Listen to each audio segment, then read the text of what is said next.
humans are unique, that they are interested in stuff. And it's actually a deep philosophical question of what is an interest? How does a person know that something is interesting? And that is the magic. Like, Elon wants to preserve consciousness as this light flickering in the universe. I want to preserve interests. Like a kid that's interested in something, that is absolutely precious. And I want to cultivate that. I want to pour fuel on that fire and anything to preserve that. Mm-hmm.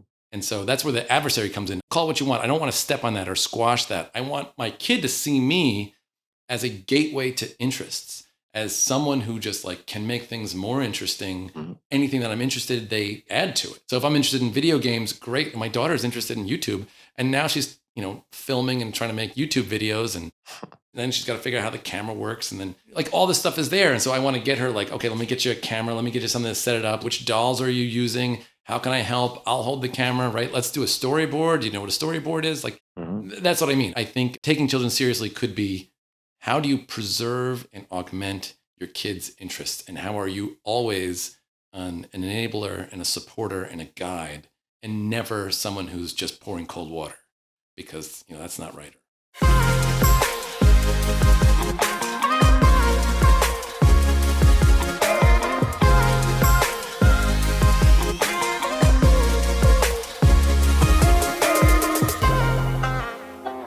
Brother Naval, Brother Aaron, nice to see you both. And Naval, would you like to kick us off? Yeah. Grab the reins, go to town? Yeah, so Aaron Stupple here, who I actually met, I think we met online, right? Yeah. We met online on various channels, Twitter, AirChat, and just talking about various things. He came out of the critical rationalism crowd, which is a group of thinkers that surround David Deutsch and his philosophy. And Aaron struck me as someone at first who I was like, this man is insane. But I realized in a good way, he's a very ground up, very principled thinker. And what I really liked about talking to Aaron, who came out kind of as out of nowhere, is that he will take these philosophically sound positions that are very controversial, and then he will just defend them indefatigably without tiring. He'll just keep going. He'll keep repeating himself if we need to. He'll explain it from 10 different angles. But he is very tied into the idea of using creativity to find answers to problems and to not using coercion. And so he would end up in these rabbit holes where I would find myself having to, usually when I meet someone like that, I usually side with them, I learn from them, and I kind of try to help preach that to the rest of the world. Here, it was a little bit the opposite. I found myself on the defensive. I found him too radical, too hard to take seriously. But as time went on, I actually realized he was right about a lot of things. It gave me that very uncomfortable feeling. And so, Aaron actually wrote a book called The Sovereign Child. He's been espousing a theory around taking children seriously, which is an older philosophy, but he's, I would say, the best expositor of that philosophy. But he also had really great takes on everything from, is AI going to end the world, to what do you do if you walk into an emergency room, because he's a doctor, to how to run a classroom, because I think he's also been a public school teacher. So I just found him very compelling person to talk to. And I'm still honestly trying to digest a lot of what he has to say. And I think some of it has seeped into my life and my family life, and some of it still hasn't. So I'm here to challenge him and interrogate him and to reveal him to the rest of the world. I will say that this may end up being one of your most controversial episodes for two reasons. I think one is it really attacks at a core level the entire system we have around how we view children and raise children. So it's really a big FU to the entire system, everything from schooling to parenting, child raising, to how do you take care of the most precious thing in your life. And second, it's a bunch of dudes. It's a bunch of men standing around talking about this. I don't see the wives or the women. So, you could just call this the bro parenting episode, right? This is a bunch of dads and potential dads talking about, what is the best way to raise sovereign children. Mm-hmm. So let me just start off by maybe asking Aaron, give us a very quick background on yourself. And also mention how many kids you have, just so we underscore some bona fides. 0. He actually has 0 children. Zero children. It's all theoretical. I've got 5 kids, ages 7 to 1. And thanks so much for those kind words, Naval. I really appreciate that. And it's been so much fun talking with you and your cohort on AirChat and Twitter and elsewhere.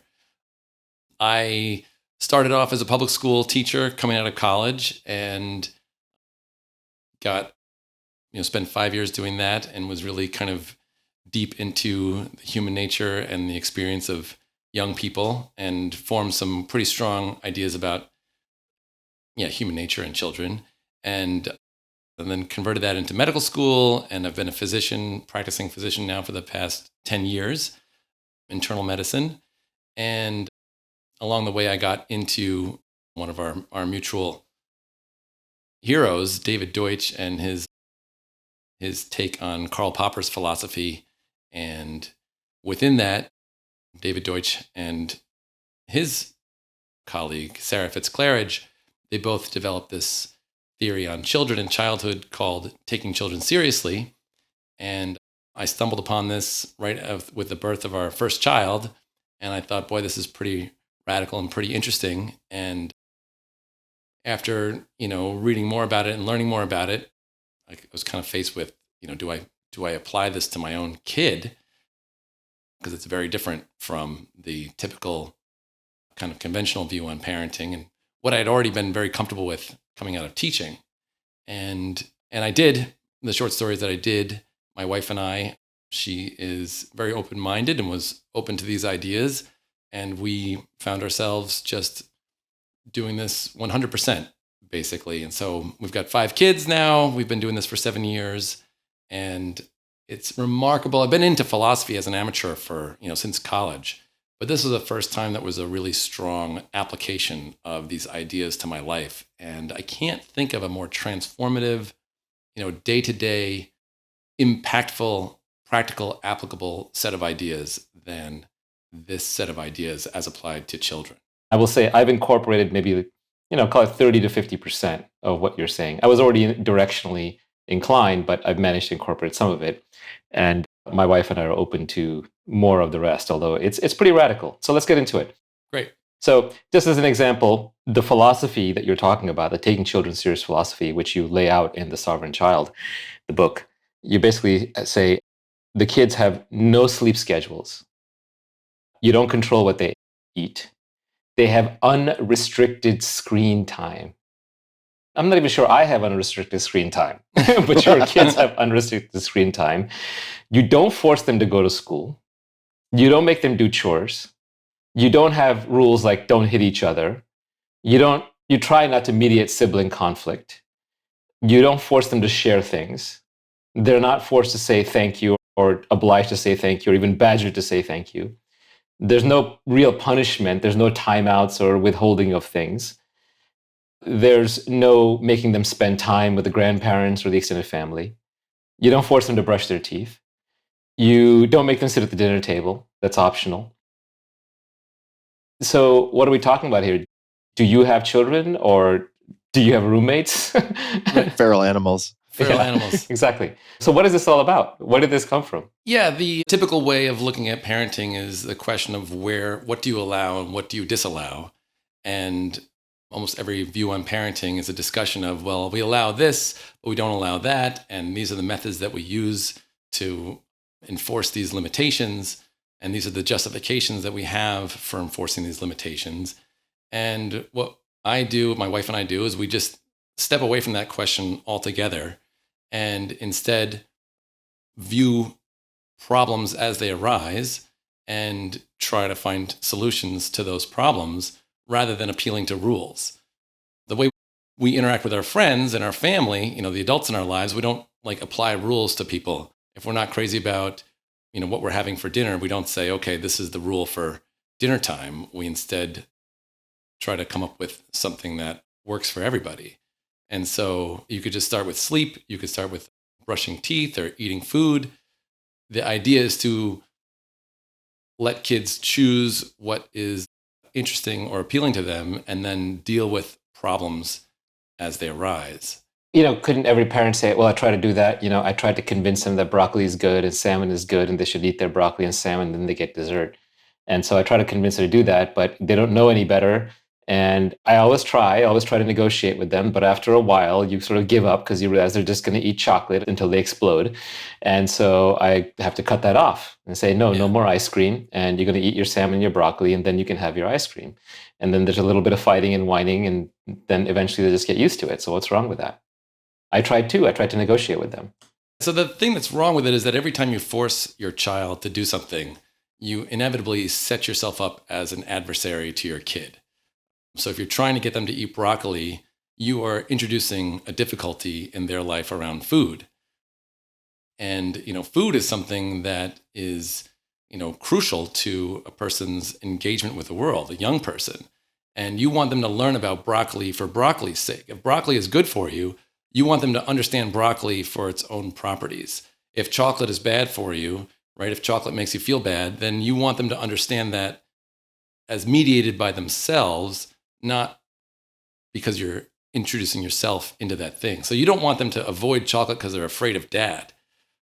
You don't want them to eat broccoli because dad makes you eat broccoli at the dinner table and you can't go up and do what you want to do because you've got to appease dad. If broccoli is really important, then it's really important that broccoli is not confused.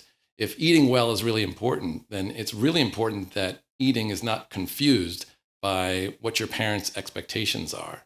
Let me just zoom out for a minute. So if we look at, say, David Deutsch and his collaborator on taking children seriously, and for people who want more on David Deutsch, we might have some mentions and sidebars, but Naval and I did an episode with David.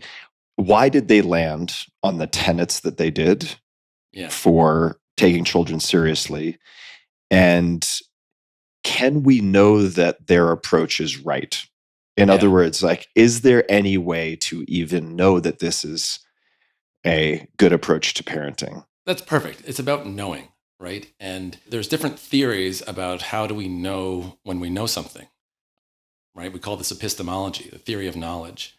And Deutsch's perspective on this is that humans are uniquely knowledge creators.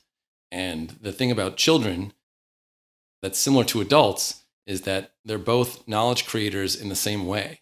And the role of the parent is to facilitate the child as a burgeoning knowledge creator and not to foil that process. And things that foil that process of knowledge creation and discovery are authorities that arbitrarily thwart you when you're trying to learn about something. And so that's how they hit on this originally. Sarah Fitzclarage was just very interested in non-coercion and raising children with zero coercion. She just had that in her mind as a parent. And she couldn't find, she kind of searched around for schools of parenting that had zero coercion, that had no enforcement of rules. And the person that she aligned with was David Deutsch, who brought this epistemological perspective. And his whole argument is that the problem with coercion is that it blocks knowledge growth. And your duty as a parent is to facilitate and foster knowledge growth. And that's the entire, I would say, one way of describing the entire premise. And I think underneath, deep down, we all kind of know that there's this contradiction between, okay, we teach kids, go to school, obey the rules, do what we say. You don't know yet. You're not ready. You're not ready. You're not ready. And then all of a sudden they go to college and there's a complete flip. Like, now you're free. Now you get to learn how to operate in the real world. You got to think for yourself. Why can't you think for yourself? Right? And this whole time you've domesticated them as almost like animals so that they can function in normal society. You train them to eat. You train them to go to the bathroom. You train them to go to sleep. You train them to listen to the teacher.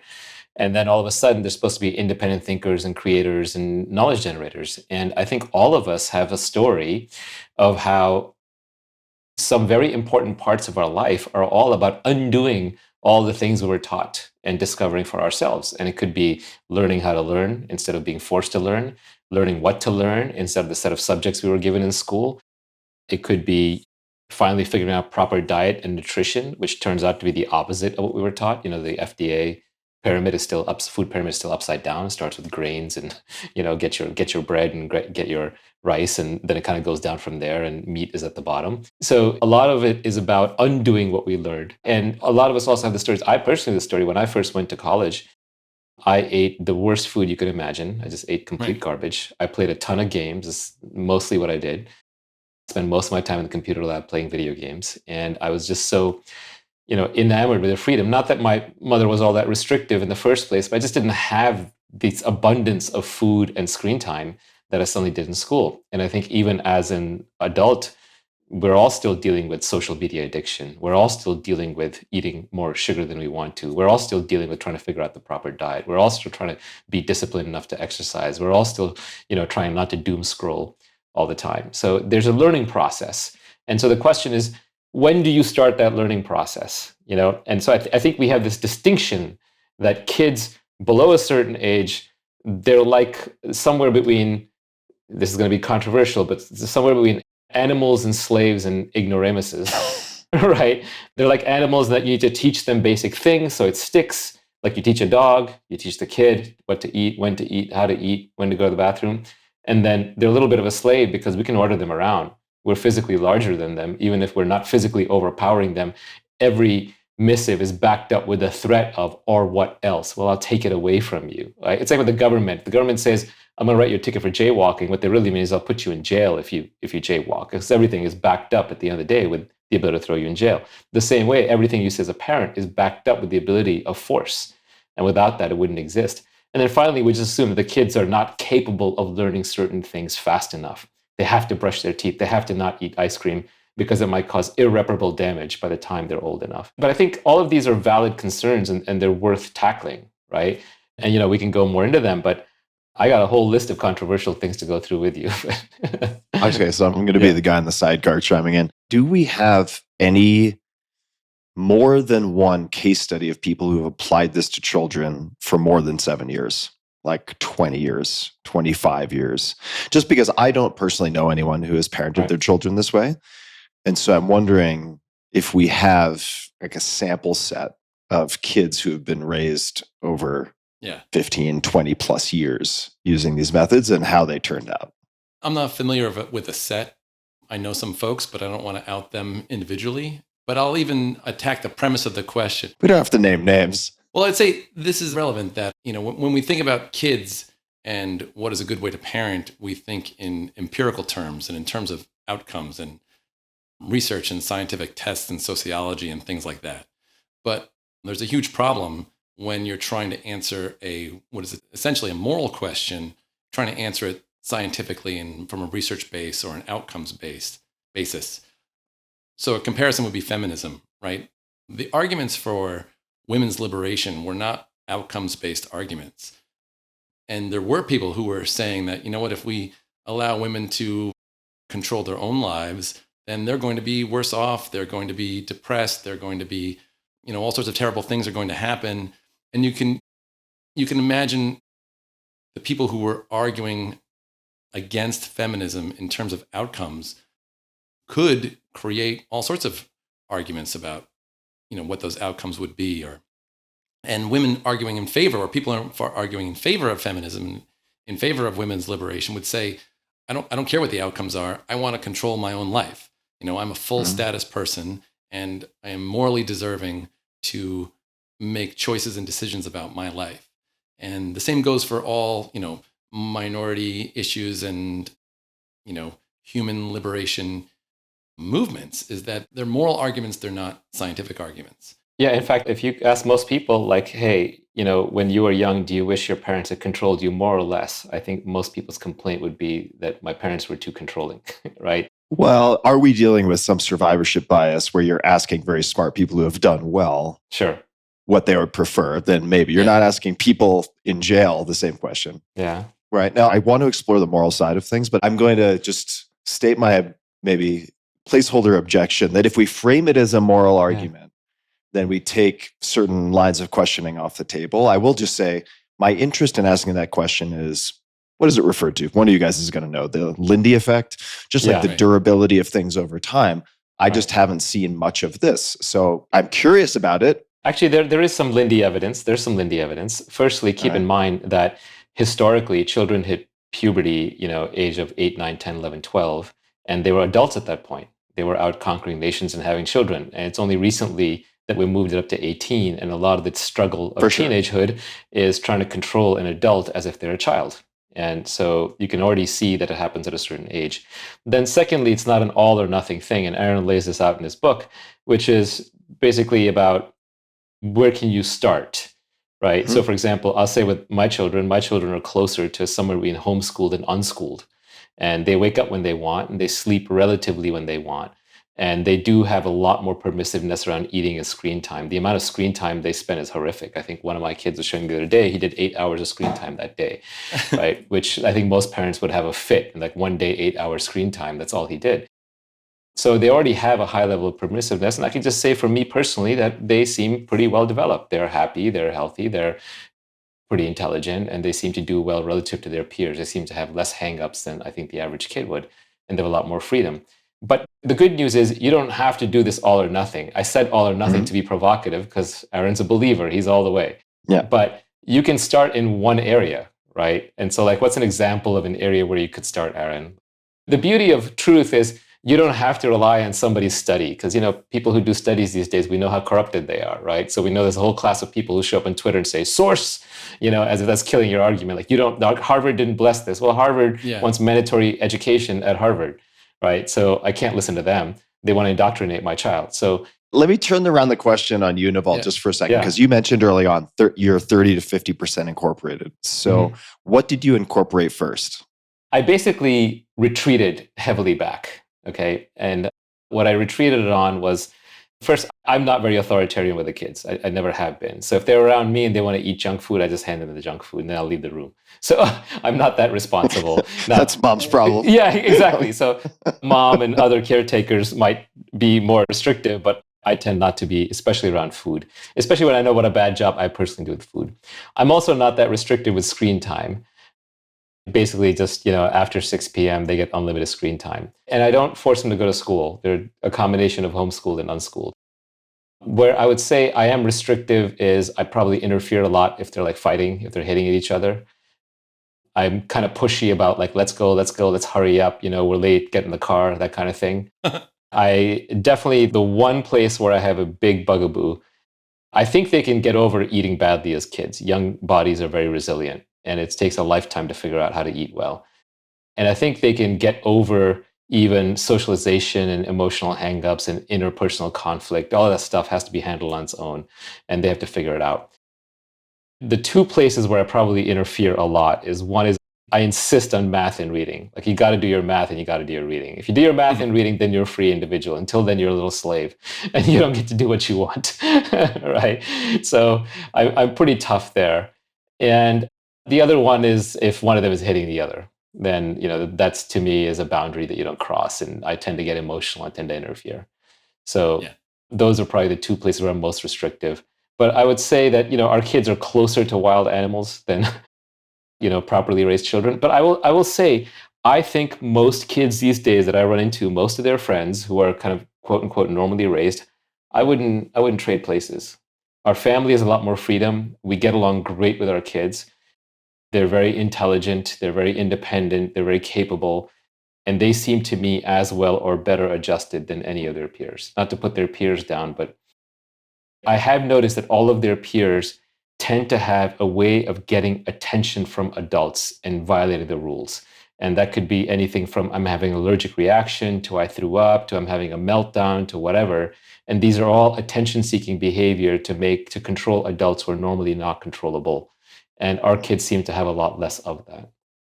Maybe it's just anecdotal.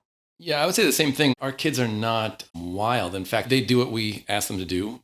They're very responsive. Like when my wife asks them to do something, they're not thinking, they don't have a knee-jerk defensiveness, and they're not trying to game us as adversaries or gatekeepers.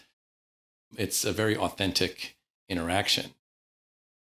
And they're very polite. They say please and thank you to each other. They bang up against each other so frequently without us trying to intervene that they understand each other's boundaries. They're very conscientious. Obviously it's a small sample size, and there's plenty of other reasons why that might be the case.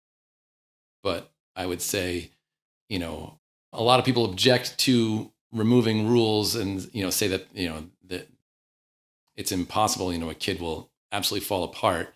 And a few examples of kids not falling apart, I think, does demonstrate that it's possible. It's possible that removing rules can result in a very orderly, structured, and I would say polite, kind of rule-following way of being. I often say, that I would rather that my kids be disobedient and free and uneducated than that they're educated and obedient. Right? Because you can always educate yourself, and most of us who know anything have become self-learners over time. And learning is always moving target. Yeah. But that independent thinking, that independent streak, you can't get back.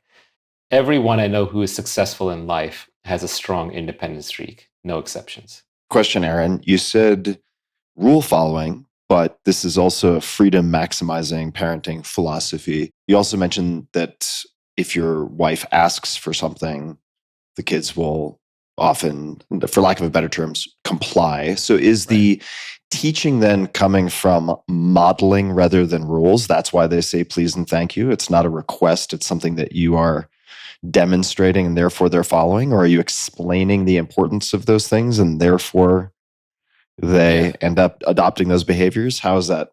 We explain when we can, but with little kids, explaining in words rarely works. And so I think a helpful distinction is, that it's not that all rules are bad, right? The rules of chess, the rules of baseball are great. What's great about rules is when you can opt out of them. And adults can opt out of almost any set of rules. Rules that adults can't opt out of are called laws, and laws are very different from rules. You can opt out of those too. They're just severe consequences. Right. Well, you can even stay home, right? Like a man's house is his castle. Like you can avoid the laws of the road, the rules of the road, and just not drive a car. You can ride a bike and walk. But a typical kid cannot escape, cannot opt out of the rule of brushing their teeth, for example. Right? When teeth brushing time comes around, mom or dad will hunt them down and find them and make them brush their teeth. And so that's not really a rule in the same sense of the rules of chess, where if you want to say, let's play with different pieces, let's change the way the pieces move, right? You can adopt those rules or say, I don't want to play chess. I'm going to go do something else.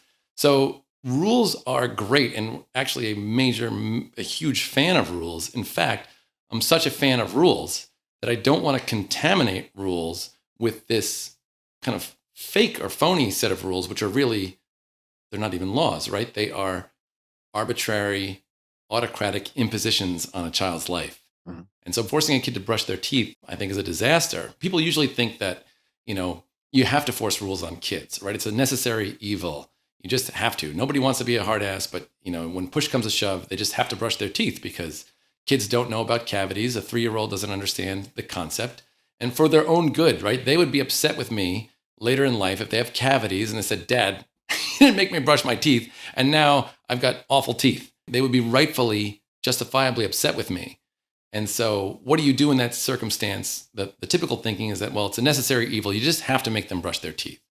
But the truth is, and this is getting to the epistemology, is that a kid that's not brushing their teeth, really that's a problem. And the question is, are there ways to solve this problem that don't involve me forcing myself on them, forcing the rule on them? And, with any problem, there's multiple solutions. And brushing teeth is a great example. What my wife and I do is we try to explore and understand what is the nature of this problem. And so maybe the kid isn't brushing their teeth because they don't like the taste of the toothpaste, or they don't like the feel of the toothbrush, or my wife and I will brush our teeth and blow our breath in each other's face and kind of swoon at how good our breath smells afterward. And then they want to do that. They want to have good smelling breath. They want to play the breath smelling game. We'll take them to the store and we go to the toothpaste aisle and let them pick out, the Paw Patrol toothpaste and the unicorn toothpaste. Man, I need to go shopping with you. That sounds right? Great. And then that becomes a whole fun thing. Like, hey, let's go to the store and you're going to be in charge, and let's go to the toothpaste aisle and you pick out all your stuff. And today is amazing, right? There's like different flavors of mouthwash. There's everything. So, you explore the space of these solutions And you never know when you can find one. Can I give you my own anecdotes on this that are funny? Yeah, go for it. So with my older son, I actually managed to explain to him the germ theory of disease. We watched YouTube videos on little germs eating things, and I convinced him like germs are going to eat his teeth if he doesn't brush them, so he brushes them. My daughter, she's really young. She just sees me flossing all the time. She loves playing with floss. It's that simple. So each one has their own mechanism how to figure it out. My middle son, he likes the, I think it's a Spider-Man toothbrush. So there's like a very particular toothbrush he likes, so he plays with that. So there's a different solution for each one, but it takes time, it takes creativity, it takes problem solving, and you can't get exactly what you want when you want it. Well, it also takes another thing is for them to be open to you, Naval, right? If you were a rule enforcer, they want to keep like, oh shit, it's toothbrushing time, right? Last thing I want to do is deal with dad at toothbrushing time. Whereas if you're never that enforcer, then the kid is much more like, oh, what are you doing with the floss? What kind of toothpaste is that? They're much more interested in emulating and following the modeling when you are not this arbitrary enforcer. I have a rule for myself, which I do bust my kids occasionally, which I know you don't bust your kids, but I do occasionally bust my kids. But if they come to me with something that they did innocently that they didn't think was wrong, but is wrong, I never bust them, right? Because I don't want to create that feeling in them, like, don't go to dad, right? So at least I'm not fully enlightened here, but I'm, headed in the direction. But let's go to some of the harder ones. Let's talk about eating or screen time. Those are the tough ones. Can I I'm going to go mezzo zoom in. Yeah. We're going to get to those, but I want to just mention, so Aaron, this is my first time having this conversation with either of you about this approach to parenting. And what I like about it is that there's an examination of the problem, right? We're not jumping to solutions because often the problem is the way we're looking at the problem in the first place.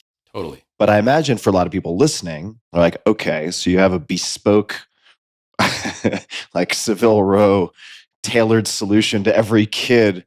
That sounds fucking exhausting if the kid's refusing to wear gloves and it's freezing outside, just put on your fucking gloves because I tell you to put them on. Yep. And I'm also, I guess, as a segue from that, coming back to this creativity over coercion. And when I think of creativity, I actually think of the power of constraints, not a complete lack of constraints.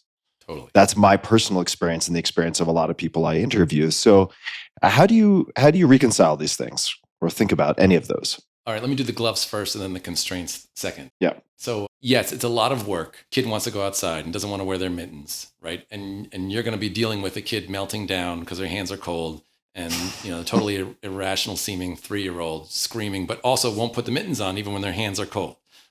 And that's a nightmare. And I'm not pretending that that's not a nightmare.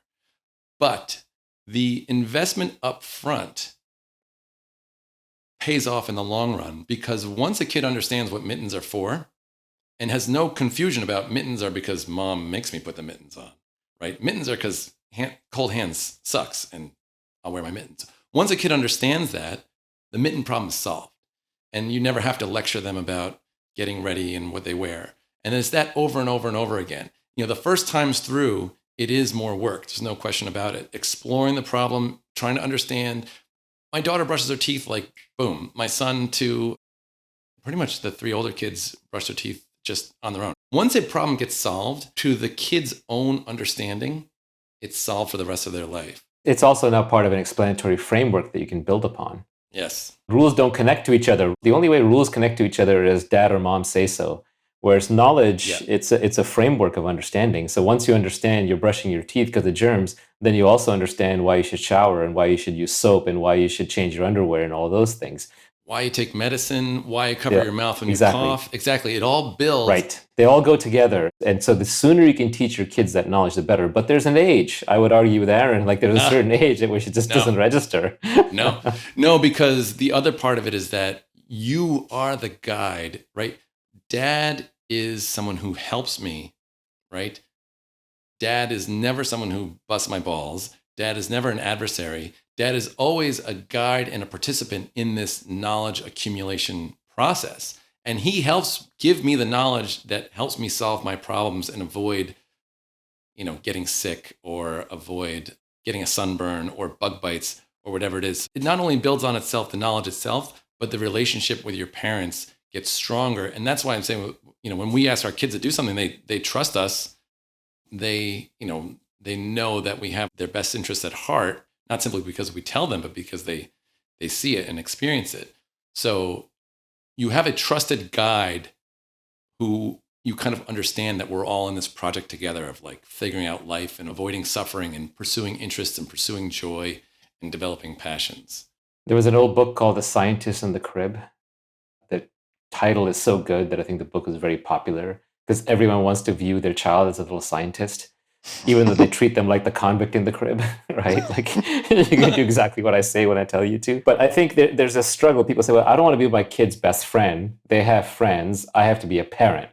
And then they kind of think through, well, what does that mean to be a parent? And the reality is, I think most people would have preferred more independence when they were kids. So why not start trying to give it to your kids and doing the explanation? But the explanations are hard. I mean, it takes a lot of upfront work. I will grant that. Let me ask you this, Naval. Do you think people in retrospect, well, for instance, like coercion versus non-coercion, there isn't really a universe in which most people would find a positive connotation with coercion, right? Sure. Yeah. So if someone says functional medicine, they don't want to go to a non-functional doctor, right? So it's like, well, it's a bit of maybe not a semantic trick, but you can't really reasonably take the opposite position. So I'm wondering, do you think that most people who say, I wish I had more freedom when I was a kid, are recalling completely enough or accurately enough to make that judgment? There's certain things where you can argue the opposite. So I'll take the other side, for a moment to challenge Aaron's philosophy. Like, I think brain plasticity is a thing, right? Yeah. Like, if you don't learn your math or your music or your languages when you're young, it's a lot harder to learn them when you're older. And they're building blocks. So, my kid may be interested in some physics thing, like, oh, why is the sunlight going this way? Or why is there a quarter moon instead of a half moon? And start trying to explain it. But if he doesn't have the basics in geometry or math because he skipped all of that, then he'll lose interest before I can get him interested enough to figure out the math. If you're trying to figure out basic math when you're 19, it's pretty late in the game. Like, you're going to have a hard time. Same thing with literacy and reading. If you never learn how to put words together and read, then when you finally are interested and I point you to the book, you can't read it. And you're not going to climb that hill from zero to figure it out. So I'm kind of stuck on that one. I think I would call it literacy, numeracy, and computer literacy are the three things that I really want my kids to have. And those three, to me, are foundational building blocks, and everything else they can learn on their own interest and in their own time. So, Aaron, are there any non-negotiables like Naval's that he mentioned, perhaps, these fundamental building blocks that you have reserved outside the scope of the sovereign child? And by the way, there's a physical equivalence too. So I think the three that people fall down on, if I may, well, okay, there's actually a lot, but there's brain plasticity around learning. There's habits.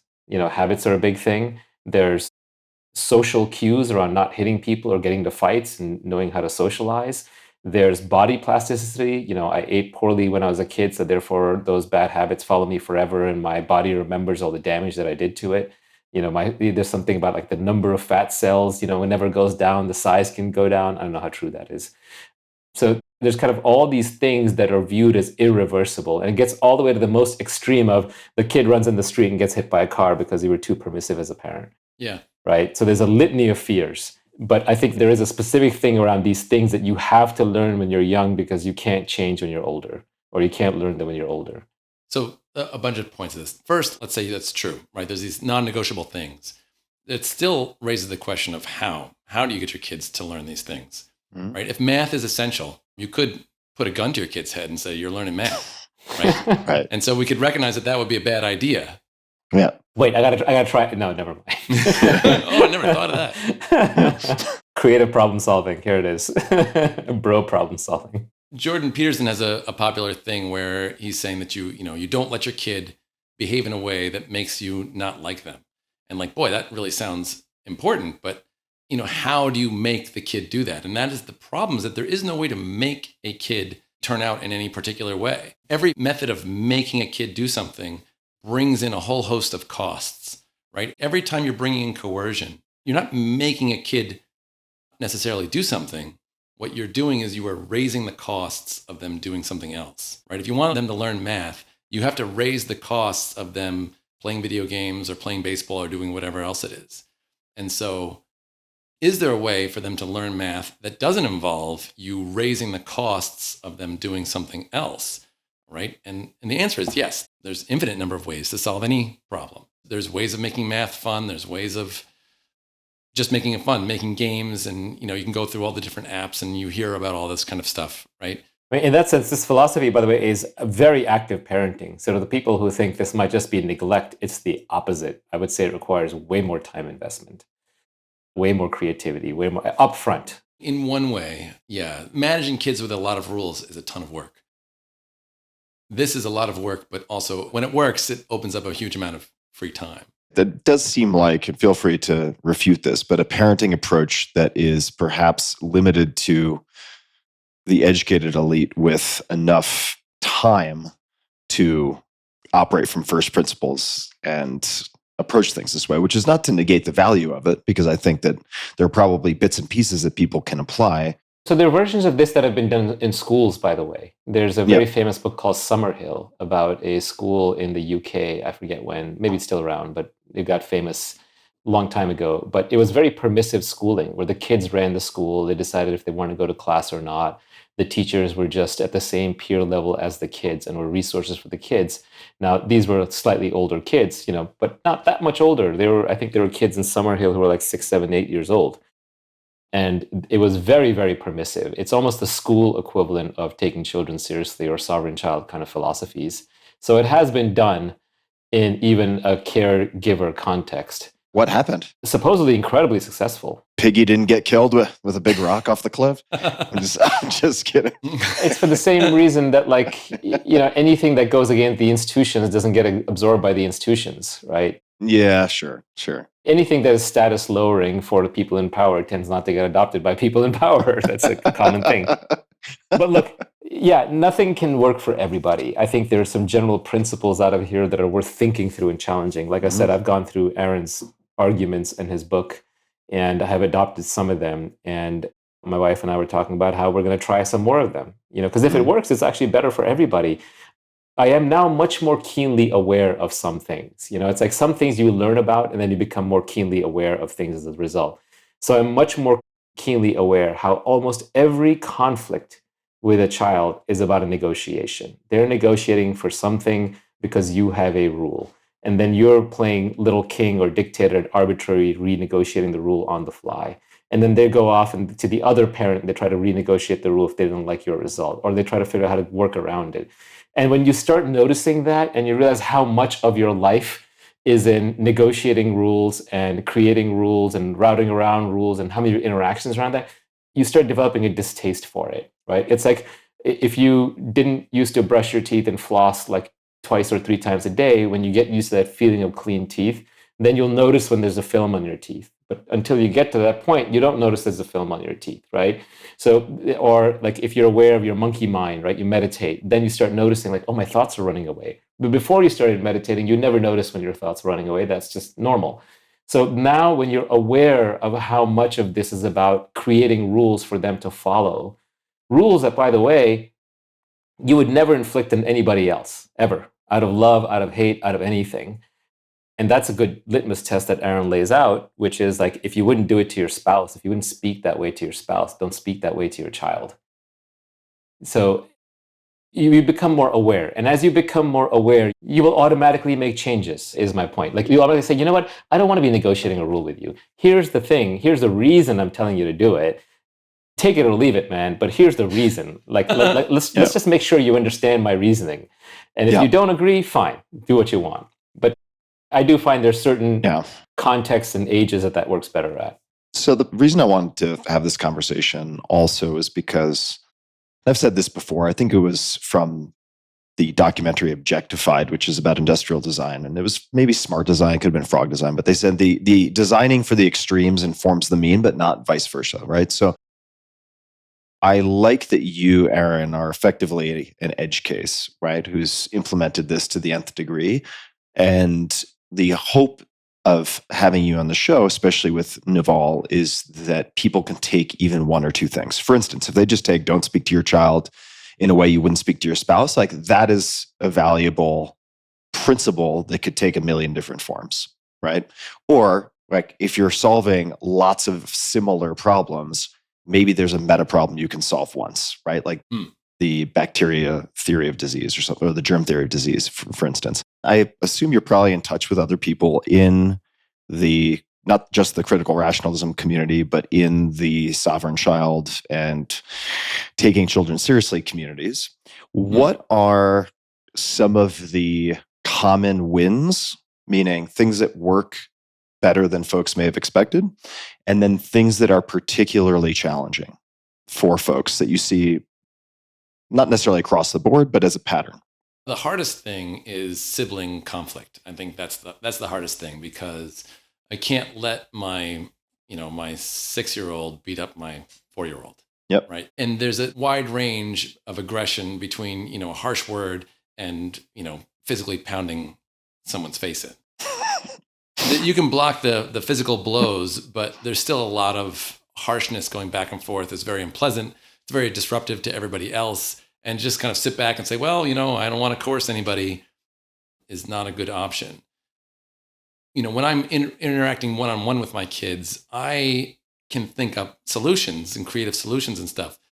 When my two kids are interacting with each other, neither of them have the background knowledge to be able to solve their problems often. And so it's very hard to not insert myself into that and confuse that issue, but also prevent them from spiraling out of control. Mm-hmm. And so some things that I do to deal with that is I'll physically block, when they're trying to fight, I'll just get in the way and block the blows and kind of let the yelling happen, but prevent any kind of physical injury.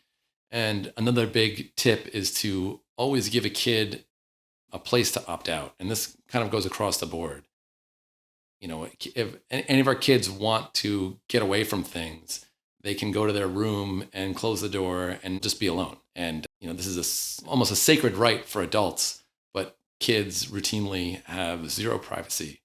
And giving them the option of privacy gives them the option to opt out of almost anything and really just avoid a ton of coercion, avoid the relationship damage that comes from just being forced to be face-to-face with somebody that you are struggling with. So I think that would be the biggest challenge. You had some good points on this in your book, where one was like, make sure that the kids have clear ownership. They're not forced to share things. Just like you don't force adults to like really share new things. You don't force the kids either. They can trade, they can negotiate, but they have clear ownership. And I actually just used this today. 2 items arrived at the house today. It was a set of Uno cards and a Pokemon box. And I gave one to each boy and I assigned ownership. And I said, you can trade and you can negotiate, but there's clear ownership. Otherwise, if they're sharing, it's an infinite tug of war. Right. When kids are fighting, they're really negotiating boundaries with each other. And you, as a parent, always show up late. And then you want to get involved in the middle of an adjudication. And a good rule of thumb is like, well, would you do that with 2 adults? If your brother and your sister were fighting, would you show up in the middle and start adjudicating? No. If they started hitting each other, you'd probably stop them, right? So kind of the similar rules apply. If they're hitting each other, you get in the way and you're like, hey, right. Like, I don't feel good about this. But on the other hand, if they're having an argument, you let them have the argument. You wouldn't assert yourself. Yeah. If it's really loud and disruptive, you might say, hey, I'm in the house and you two are being very disruptive. I'm going to go elsewhere, you go elsewhere, but just keep it down. Settle your dispute, but keep it down. So I think the framework of trying to treat them like adults whenever possible, and just, it's better to think of them as adults who don't have the full range of knowledge. And, maybe they're still developing their powers of reasoning because they don't have the full infrastructure of logic built up. Naval, But let me ask you this. I think a decent amount, and I've spoken to friends of mine with kids who are now, I've seen them go through high school, college, et cetera. And in some of these families, and even the kids themselves dislike consolation prizes, right? Like everyone competes, everyone wins. It's not a reflection of real life when ultimately people get out into the wild. So learning to compete and all of the friction and maybe disappointment that entails is important.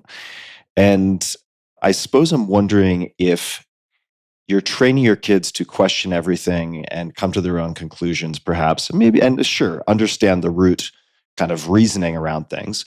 But do you expect your kids to be fully entrepreneurs? And that's that, like they kind of create their own utopia as the founder of a company? Because otherwise, like Aaron, I would imagine, at a hospital, there are plenty of rules, right? And so how do you teach someone to live in a world without rules in the household?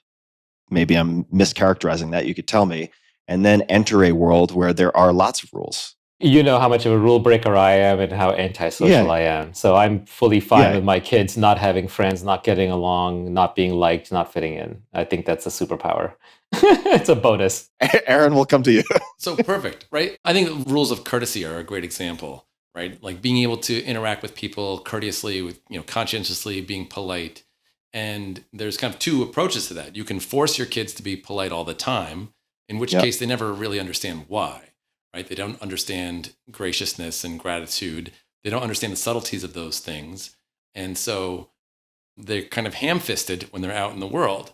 Whereas if the focus is on the reasons for being polite, right? If you never force them to be polite and instead introduce them to the concepts, like we use please and thank you all the time with our kids. We ask them to do things. We never force them. We never command them to do things. And so conscientiousness, my wife and I talk with each other in the same way that we talk with our kids in terms of conscientiousness. And they understand, again, not on an explicit level, but in an intuitive way, what these words are for and how they work, just like they learn all the other words in the language. And so when they go out into the world, everybody thinks their kids are great, but my kids I think they're quite conscientious. They say please and thank you. They'll say things to their grandparents, their extended family, the neighborhood friends. They actually interact with them, I would say, more adult or more mature than you would expect. They're the opposite of feral. They're never trying to manipulate people. They're never playing mind games. They're never defensive. They're instead just much more authentic. And I think that's what the thing is, that it's always the reasons that matter the most. And when you're forcing your kids to do certain things, you're saying essentially that the reason doesn't matter. This is so important that I don't care what you think about it. You're doing it. You are depriving them of the opportunity to learn the reason. And in place of that opportunity to learn the reason, you are inserting your own, authority as the reason. But, when they go out into the world, you're not there. So now what's the reason for being conscientious and polite? So all the other rules about the world, right? And this gets to your point about constraints. This is really a deep and I think fascinating idea, is that knowledge is actually a constraint. The discovery of DNA constrained the ideas around how biological organisms reproduce. It's not about the humors. It's not about the vital force. It's this one molecule. And so that is an enormous step forward. And scientists stopped looking for other things because they had the knowledge of DNA. And then once you learn DNA and you learn cellular structures and cellular organelles, all of these things further constrain, how life works. It works by cells. And oh, wow, it's not just, it's these little structures within cells. Or physics, for example, right? Newton discovers the laws of motion, right? Those are constraints on how the world works. And then Einstein fine-tunes them. And so as knowledge progresses, the constraints get tighter and tighter and tighter. And knowledge really rules out a lot of things. The human mind does not just take explanations. If that were the case, then I could just sit on the other end of ChatGPT and get everything I needed and I'd be brilliant. No, we have to recreate in our minds. We have to fit it into our existing network of theories. We have to falsify it for ourselves. We have to test it. We have to see how it fits into our other theories and explanations and carry it with some degree of certainty or some tentative pseudo probability of whether it's true or not. And so it's this discovery scientific process all the time. So when my kids are unhappy, for example, I try to help them out, but I'm like, hey, why are you making yourself unhappy? It's like a hint, like maybe there's not anything in the environment that's making you unhappy. Maybe that's your reaction. Or if they ask me something, I'll be like, well, let's guess. Why do we think that might be the case? What's a guess? Oh, okay, well, Why might that not be true? And a lot of times they deflect me because there's dad playing condescending scientist, which I know I shouldn't be, right? Like it's patronizing. I wouldn't talk to my spouse that way, so I'm already violating TCS. But, I'm trying to do this knowledge creation thing. And, it's actually really fun. So for a parent, one of the most gratifying things is when you get to connect with your child and discover something together. And my kids are already contradicting me. They'll say, well, you promised to do that yesterday and you didn't do it today. So you broke your promise, Dad. Like, whoa. Right? Or they'll say, hey, you said this, but I think that's wrong. It's actually this. And that is very gratifying to a parent. Like from anybody else, your ego would actually get hurt if they said you're wrong. When your child says you're wrong and they're correct, your ego actually gets a boost. You feel better. That's the weird thing about having children. That's the genes in charge rather than the body. Feels great. So when this approach works, it is incredibly gratifying. Oh, man. I guess what I'm struggling with is that maximizing freedom is necessary to teach your children from first principles. It strikes me as absolutist in a way, I guess. Yeah. I mean, because I know scientists and writers who will do what you're describing, Naval, but they're not going to have a Willy Wonka sweets delight smorgasbord at children grasping level in the house, right? But they'll each have different sets of rules for themselves. Yeah. You do this. You interview all these overperformers, tools Yep. of titans, you compile all their habits. Yep. Have you found any commonalities? Is there a single morning routine you would give everybody? No. Exactly. There isn't a single way to do it. Is there even a single creativity routine you would give everybody? No. Would you say, okay, you journal for an hour, you meditate for half an hour, you do your cold plunge, you block off a 4-hour block of time. That's how you get things done. I wouldn't. However, for people who have not reached escape velocity, I would say there are some very common effective starting points. If you're cultivating the petri dish from stage 0, then I would say, yeah, there are some conditions that tend to produce better outcomes. Right. So why not approach it with your kids the same way you approach it with your audience? Why not say, here's a set of techniques that seem to work. Here's what works for me. I'm trying this. Which one do you want to try? Yeah. Right. But the reality is the kids also have very different motivations. They're in discovery mode. They're in play mode. They're not in productivity mode. A lot of our routines that work well for us that we have built for ourselves, they're not appropriate for the child because the child just wants completely different things. Most of the time, the child just wants to play and discover and live in the moment. Yeah. And in that sense, they're here to teach us as much or more than we are to teach them, right? If you spend your whole parenting time teaching your child, you missed it. Yeah. Maybe it was the other way around. It's a really hard problem. It's unfalsifiable too. But I would say that the beauty of this approach is that our current model puts a lot of pressure on the parents to control the kids, and the kids end up with very controlled lives. And I actually had my 8-year-old come to me the other day, and he said, hey, Dad, I'm overscheduled. I'm really scheduled. He did it to me twice. Apple doesn't fall far from the tree. Right. And I sympathize with that because I'm famously unscheduled. So first he comes up to me and says, I'm really overscheduled. And my initial solution, this was a few months back, was I went to my wife and I said, he's overscheduled. Let's just cut all these classes and all this stuff, right? Just let him be free. He's almost hit puberty. By the time he hits puberty, I don't want him to resent us. I want him to have some agency and he can figure it out. So cut the schedule.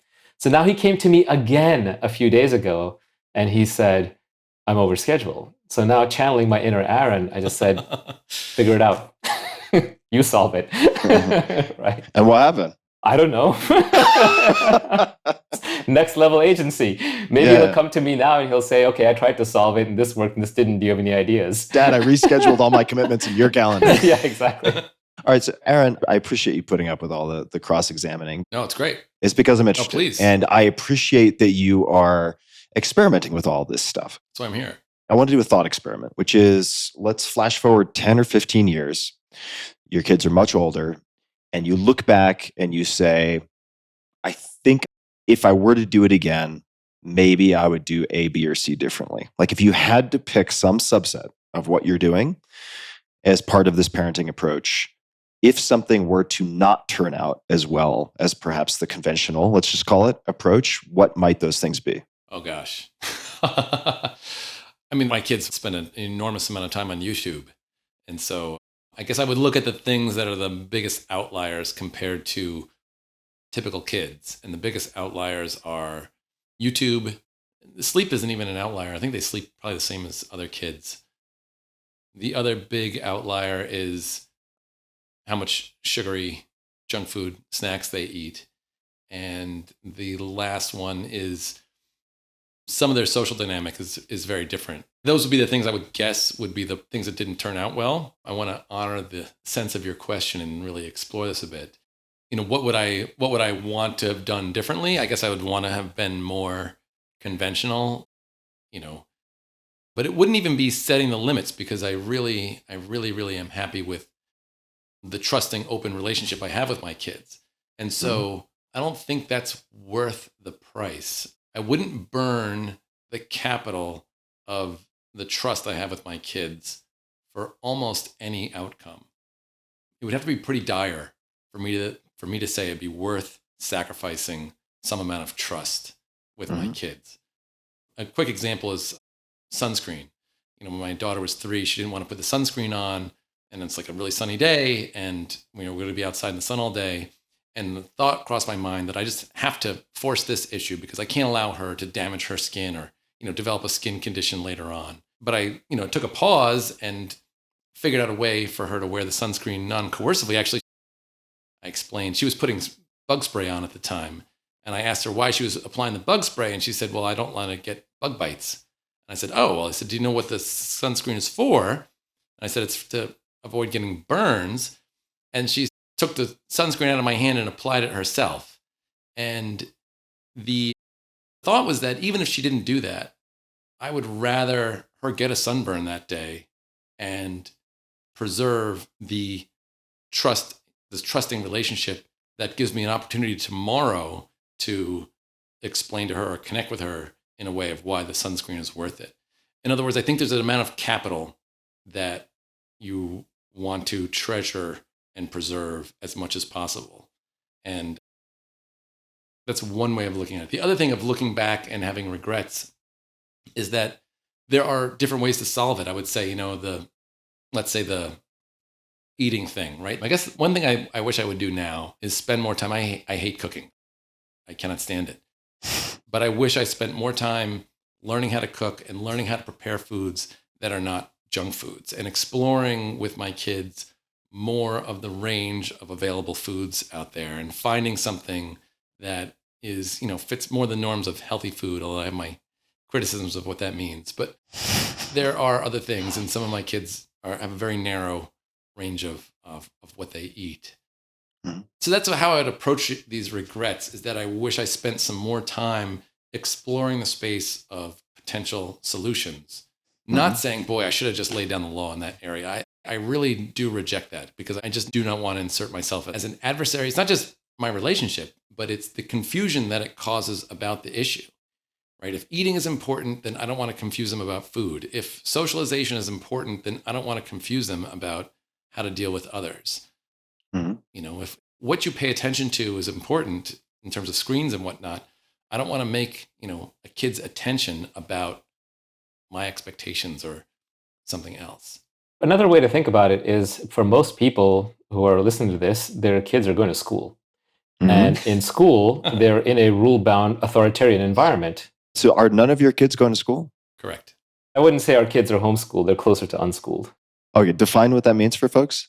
So homeschooled is, when you're actively working them through a curriculum and you're making them sit through classes at home, and maybe you have a little pod or a group. And we've tried variations of that. And, we have some tutoring, some drop-in classes, and I do a lot of math teaching. But by a lot, I mean like 15 minutes 3 times a week.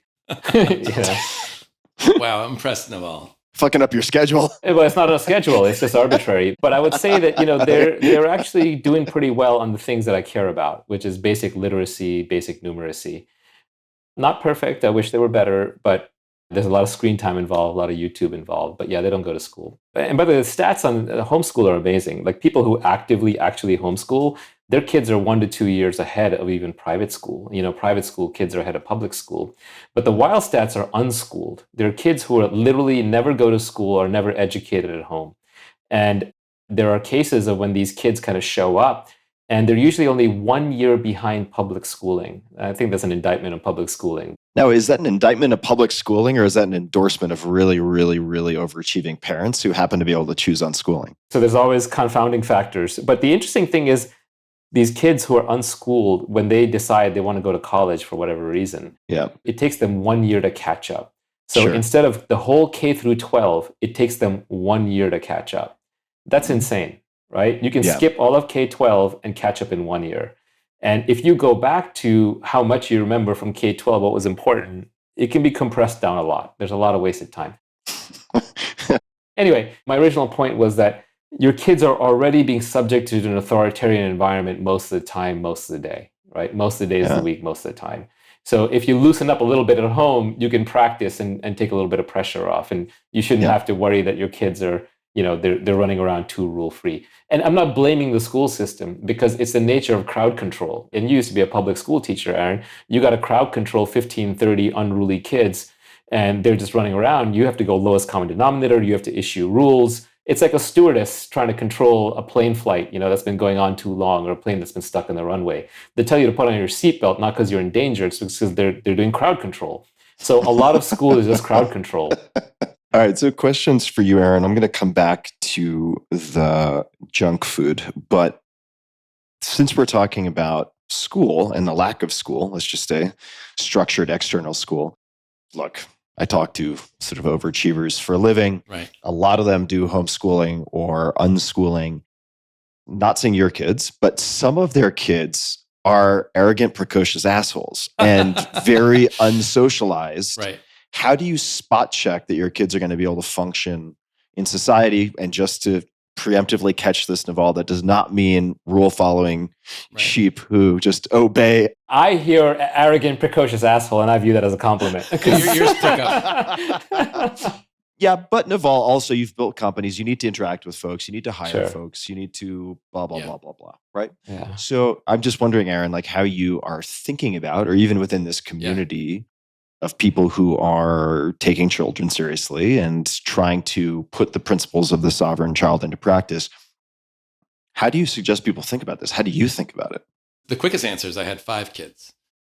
Yeah. So I have a built-in socialization schema. Right. You have a soccer team close to it. Yeah. Yeah. And I was a little skeptical about this, but as my older kids get older, they have very astute, very subtle understanding of. The other day, they came across a box that was from my wife from her childhood, and they opened it up and they were playing around and they realized, the 5-year-old realized, and they brought it into us. And the 5-year-old was saying like, oh, we found this box from the olden days and we realized maybe we shouldn't be in this. And, maybe we shouldn't be playing with this stuff. And that was incredible. And things like that happen all the time. He understood completely on his own without us ever lecturing them about this kind of thing. He just kind of understood that, oh, wow, this might actually not be appropriate. And this is somebody else's stuff. And we're kind of just rummaging through playing, but this might be like their private possession. So I think a lot of the subtleties of conscientious interactions can come from siblings and parents and extended family. And we live in a neighborhood. We've got a bunch of age-matched kids, like immediately next door and surrounding properties. So they interact with other kids quite frequently. Mm-hmm. Was where you landed by design, being around those types of families, or was that just coincidental? No, we were very intentional about where we moved, and we were initially going to live more rurally because, my wife and I, our sensibility is a bit more, pastoral. But my wife realized that it's going to be a little lonely not having neighbors. And I was like, oh my God, I I skew toward Naval. Like I really prefer, I enjoy being alone. But for our kids' sake, we chose a much more residential area and couldn't be happier with that. Yeah, to be fair, I like being alone in cities. I actually live in cities. I like being around lots of people, just not having to socialize. I would say for our kids, socialization, I think kids are over-socialized these days. Yes. Our kids also socialize with video games. The best kinds of socialization are more natural forms of socialization when they're socializing across ages. Mm-hmm. There isn't this artificial segregation of 3rd grade doesn't mingle with 4th grade, doesn't mingle with 5th grade. Our kids socialize with adults a lot, but I do think, for example, when they want to start dating, it's going to be a real issue. They're going to want access to the opposite sex. And for that, we're going to have drop-in classes and things of that nature. And, maybe like they'll join like neighborhood activity groups that are, playing ball or playing games or, playing tennis or swimming or whatever. I think about school. Can you imagine as an adult being forced in the workplace, let's say, to be confined with another person who is overtly hostile? I mean, I know school is different than when I was a kid, but it's still considered fine to be on a school bus with people who want to beat you up and try to Yeah. beat you up. And that's, you're supposed to just kind of deal with that. Where as an adult with 40 years of experience with other people, that is unacceptable. But a kid who doesn't even know how to deal with other people, to treat that as like some sort of learning ground is crazy because they don't have the background knowledge. And by the way, I'm not saying that's the exemplar, Sure. right? I'm not saying you are. Actually, to put a point on that, you remember Luli? She's a friend of David Deutsch. She interviewed him, and she was raised homeschool. A very smart, precocious young lady. I don't know how old she is, but she's definitely younger than me. But she's very smart. And she was interviewing David, and she brought up the story of her homeschooling experience. And exactly to this point, she mentioned how she would go out with other girls and hang out with some neighborhood boys. And she would watch how they would all bully each other, but they would never bully her and her, I think, her sister or other homeschool kid, because they knew that the homeschool kids are there optionally. They can leave anytime. Whereas the other kids they're bullying, they're going to have no choice but to go to school tomorrow and all be together. Cell block D. Exactly. Where else do you do it? It's in prison, right? So you get bullying in prison and in schools. You can think of it with the cyberbullying also, right? Like, Yeah. I'm concerned about the kids being on the tablet so much and social media, and they're exposed to cyberbullying. How much cyberbullying is derived from being in school, right? If you take Yeah. the school element out of it, how could you cyberbully somebody on Facebook, right? You just like, I'm not dealing with you anymore. Aaron, how do you think about recognizing that the school bus getting your head smashed into the seat is different from Yeah. most of, hopefully, adult life? How do you think about building resilience in your kids so that they can deal with hostiles, they can deal with mob mentality, they can deal, because they will have to, presumably, unless they're in some tower with their private tutors as like the heir apparent to the throne or something. So how do you think about building resilience? And specifically, I mean like social human resilience, interpersonal resilience. This is one of the main critiques, and I think this is one of perhaps the main benefit of this approach, is that resilience comes from passion. It comes from an interest, right? When someone is just absolutely obsessed with some problem, they have the fortitude, right? The stick-to-itiveness. Nothing approaches the stick-to-itiveness of somebody who is just hell-bent on achieving something, building something, creating something. And without that understanding and interest and passion, then resilience is just about appeasing others, right? It's about checking boxes. So if you're in school and you're trying to, do well in science, you're trying to do well in science to get a grade. It's completely different from trying to understand science so that you can make your robot work or you can make your Starlink satellites fly. Sure, agreed. And so if you're talking about resilience with other people, I think probably the most important thing is self-assuredness. And nothing damages, I would guess, nothing damages self-confidence and self-assurance than giving kids a reason to doubt themselves.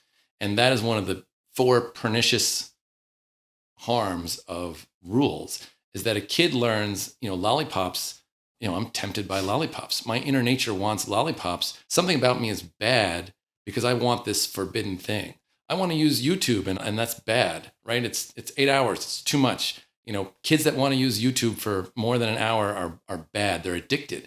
They're, these vulnerable, fragile people that can't be trusted around iPads and video games, and they can't be trusted around chocolate bars, and they can't be trusted around all of these things that they just want more and more and more and more of.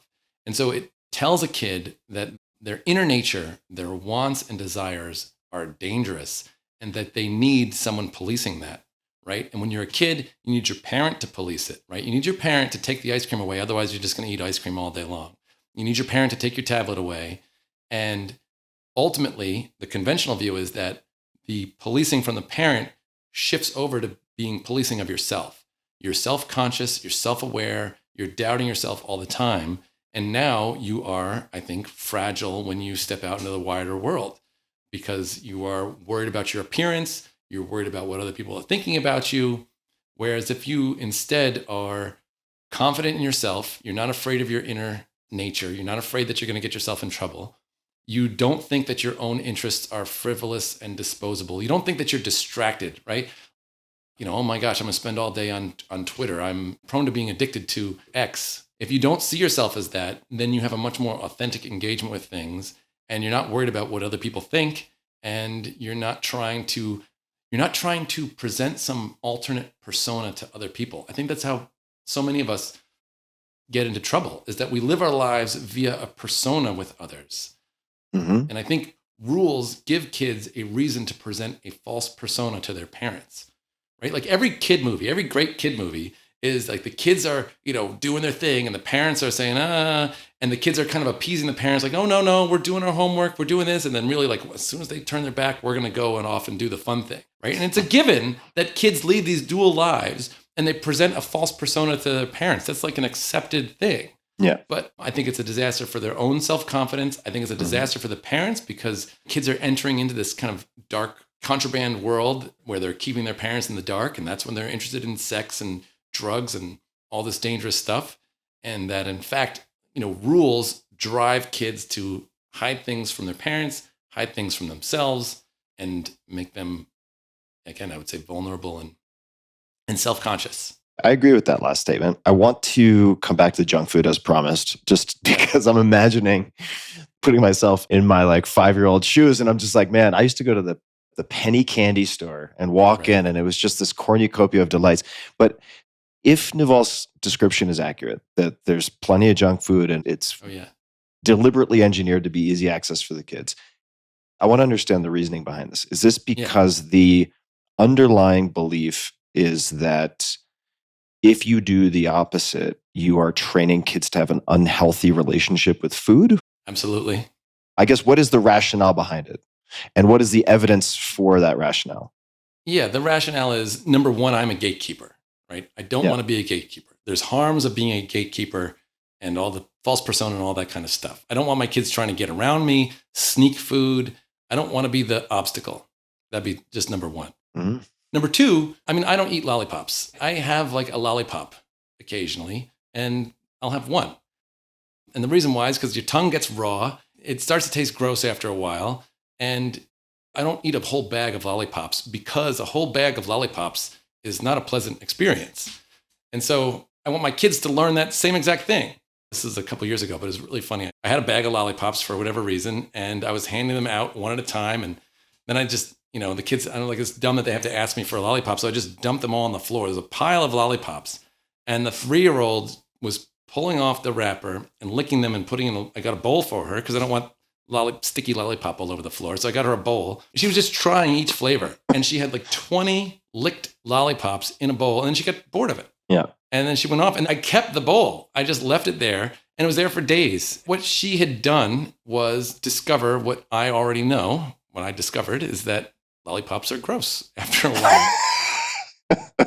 One thing we do for fun is we go to the gas station and they pick out candy. It's like, let's go get a treat at the gas station. And it's a fun trip. And out we go, and it gets us out in the world. And there's fun, interesting things that happen, like paying, and here's my credit card, and how do you swipe the credit card, and how much does this cost? And real knowledge starts to happen.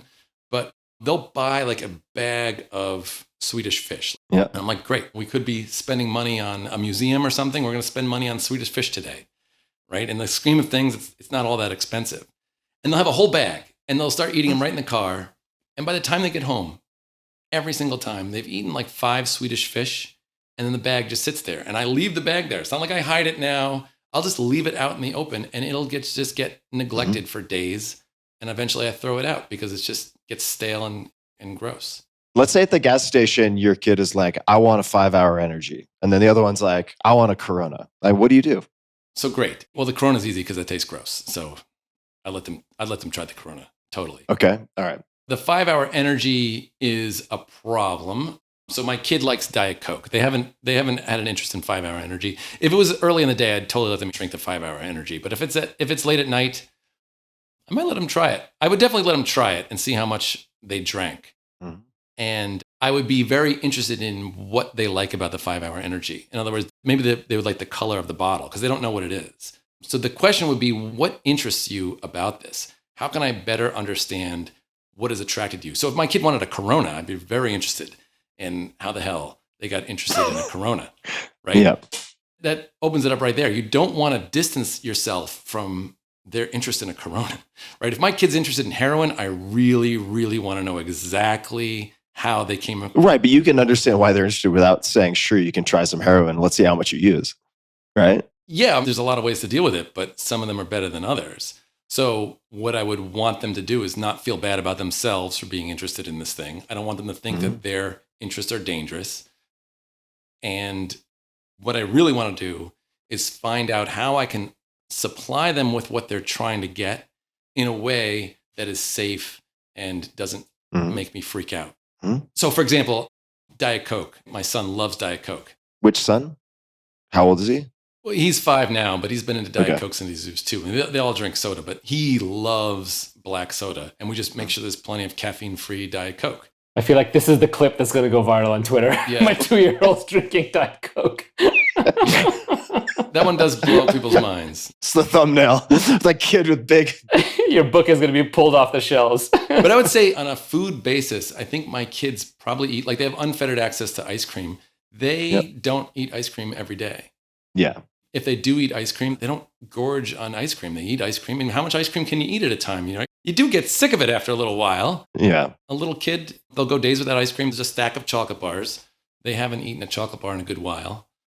There was a time where they ate them all the time. Different kids will be into, Oreo cookies, and like Oreo cookies are the thing. And all I want to say is if I come back in another life, I want to be a kid in your household. yeah, it's good. Maybe until I develop early diabetes, then maybe reconsider.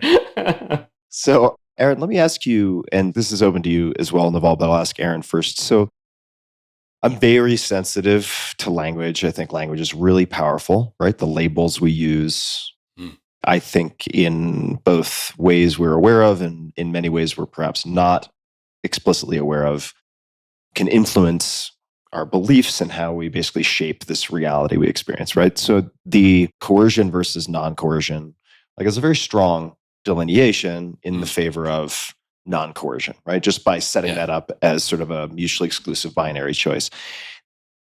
The question I had is about this adversary term or adversarial relationship, which, if it sounds like, if I framed it in a slightly different way, used a different label, if we were to make it less negative sounding, could be coaching, right? And so I think about, I did a lot of sports. I think it was formative to who I am. And my coaches were certainly directive, right? And they would insist on certain things that allowed me to, I think, realize I was capable of more than I thought I was. Totally. And I view that as a huge net positive for me. So how do you think about the terminology used in taking children seriously or the sovereign child, so that you don't fall prey to framing things so strongly that you have a confirmation bias for what you want to embrace as a philosophy or ideology? Does that make sense as a question? Yeah. I feel like some of the words are so strong. No one's going to say, I want an adversarial relationship with my kids. Oh, no, 100%. Well, I think the coaching example, you were able to opt out, right? Like any team you're on, you can quit unless your parents are making you do it. Yep, that's a good point. Yeah, very true. And what's crucial in that is that you saw the value in that sport, right? And you saw it from your own perspective. You understood it. It was based on your own interest and your own passion. And then you can be encouraged to develop that passion and to pursue excellence, right? And then as you're pursuing excellence, you're exposed to constraints, right? If you want to play in the soccer team, you got to be able to run a mile like this. You got to be able to do this. You got to be able to do that. You got to do the drills, put in the time, right? All that stuff is excellent. And the driver, right? And this is the thing, the key to that is the interest in that you found that fun. And as long as that is the motivating force, everything about that I think is absolutely wonderful. And that's the thing you want to cultivate in your kids is the interest and the passion. And so one way of getting away from the coercion is Naval's advice. I try not to use the coercion thing because that gets into this kind of moralizing view. Yeah. just think about it, like what makes something interesting. Humans are unique that they are interested in stuff. And it's actually a deep philosophical question of what is an interest? How does a person know that something is interesting? And that is the magic. Like, Elon wants to preserve consciousness as this light flickering in the universe. I want to preserve interests. Like a kid that's interested in something, that is absolutely precious. And I want to cultivate that. I want to pour fuel on that fire and anything to preserve that. Mm-hmm. And so that's where the adversary comes in. Call it what you want. I don't want to step on that or squash that. I want my kid to see me as a gateway to interests, as someone who just like can make things more interesting. Mm-hmm. Anything that I'm interested, they add to it. So if I'm interested in video games, great. My daughter's interested in YouTube, and now she's, filming and trying to make YouTube videos, and then she's got to figure out how the camera works. And then like all this stuff is there. And so I want to get her like, okay, let me get you a camera. Let me get you something to set it up. Which dolls are you using? How can I help? I'll hold the camera, right? Let's do a storyboard. Do you know what a storyboard is? Like, That's what I mean. I think taking children seriously could be, how do you preserve and augment your kids' interests? And how are you always an enabler and a supporter and a guide, and never someone who's just pouring cold water? Because, that's not right. Yeah, that's the clip that I'll put at the head of this interview, just to keep people in the game.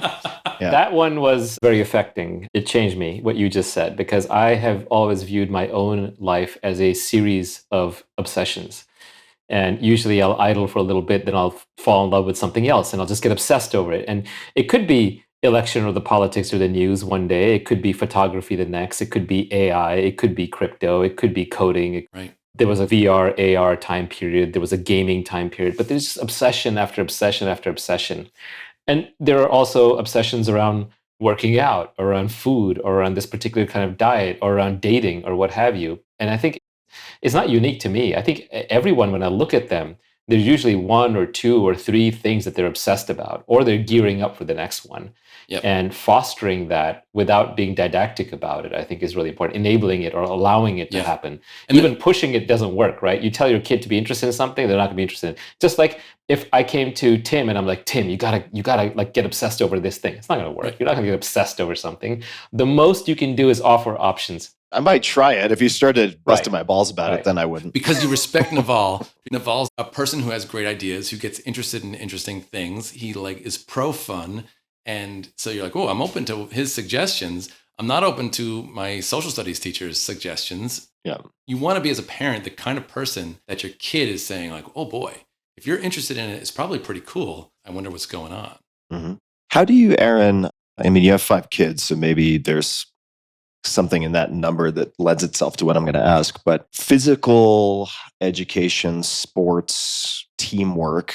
Yeah. Right? I mean, across ages, that might be kind of tough. Oh, yeah. There's no right answer here. I mean, I have my own orientation towards this stuff, but what are your thoughts on all that? I think sports are fetishized among kids. And I think lots of kids are stunted by spending lots of time playing sports according to adult rules and adult supervision, and are not allowed to the free time to explore their own interests. And they get stuck in these status games where being successful in school means you're captain of the soccer team or something. And then you go to college and you never play soccer again, or you play pickup soccer at most, and you spend hours and hours and hours of your formative time playing by adult rules in this kind of strange, arbitrary status game. I think my kids are quite physically capable, and I worry like, oh God, I hope they don't get into, I was into sports when I was a kid too. I love baseball. I cherish it, but I want them to play these things only because they enjoy them.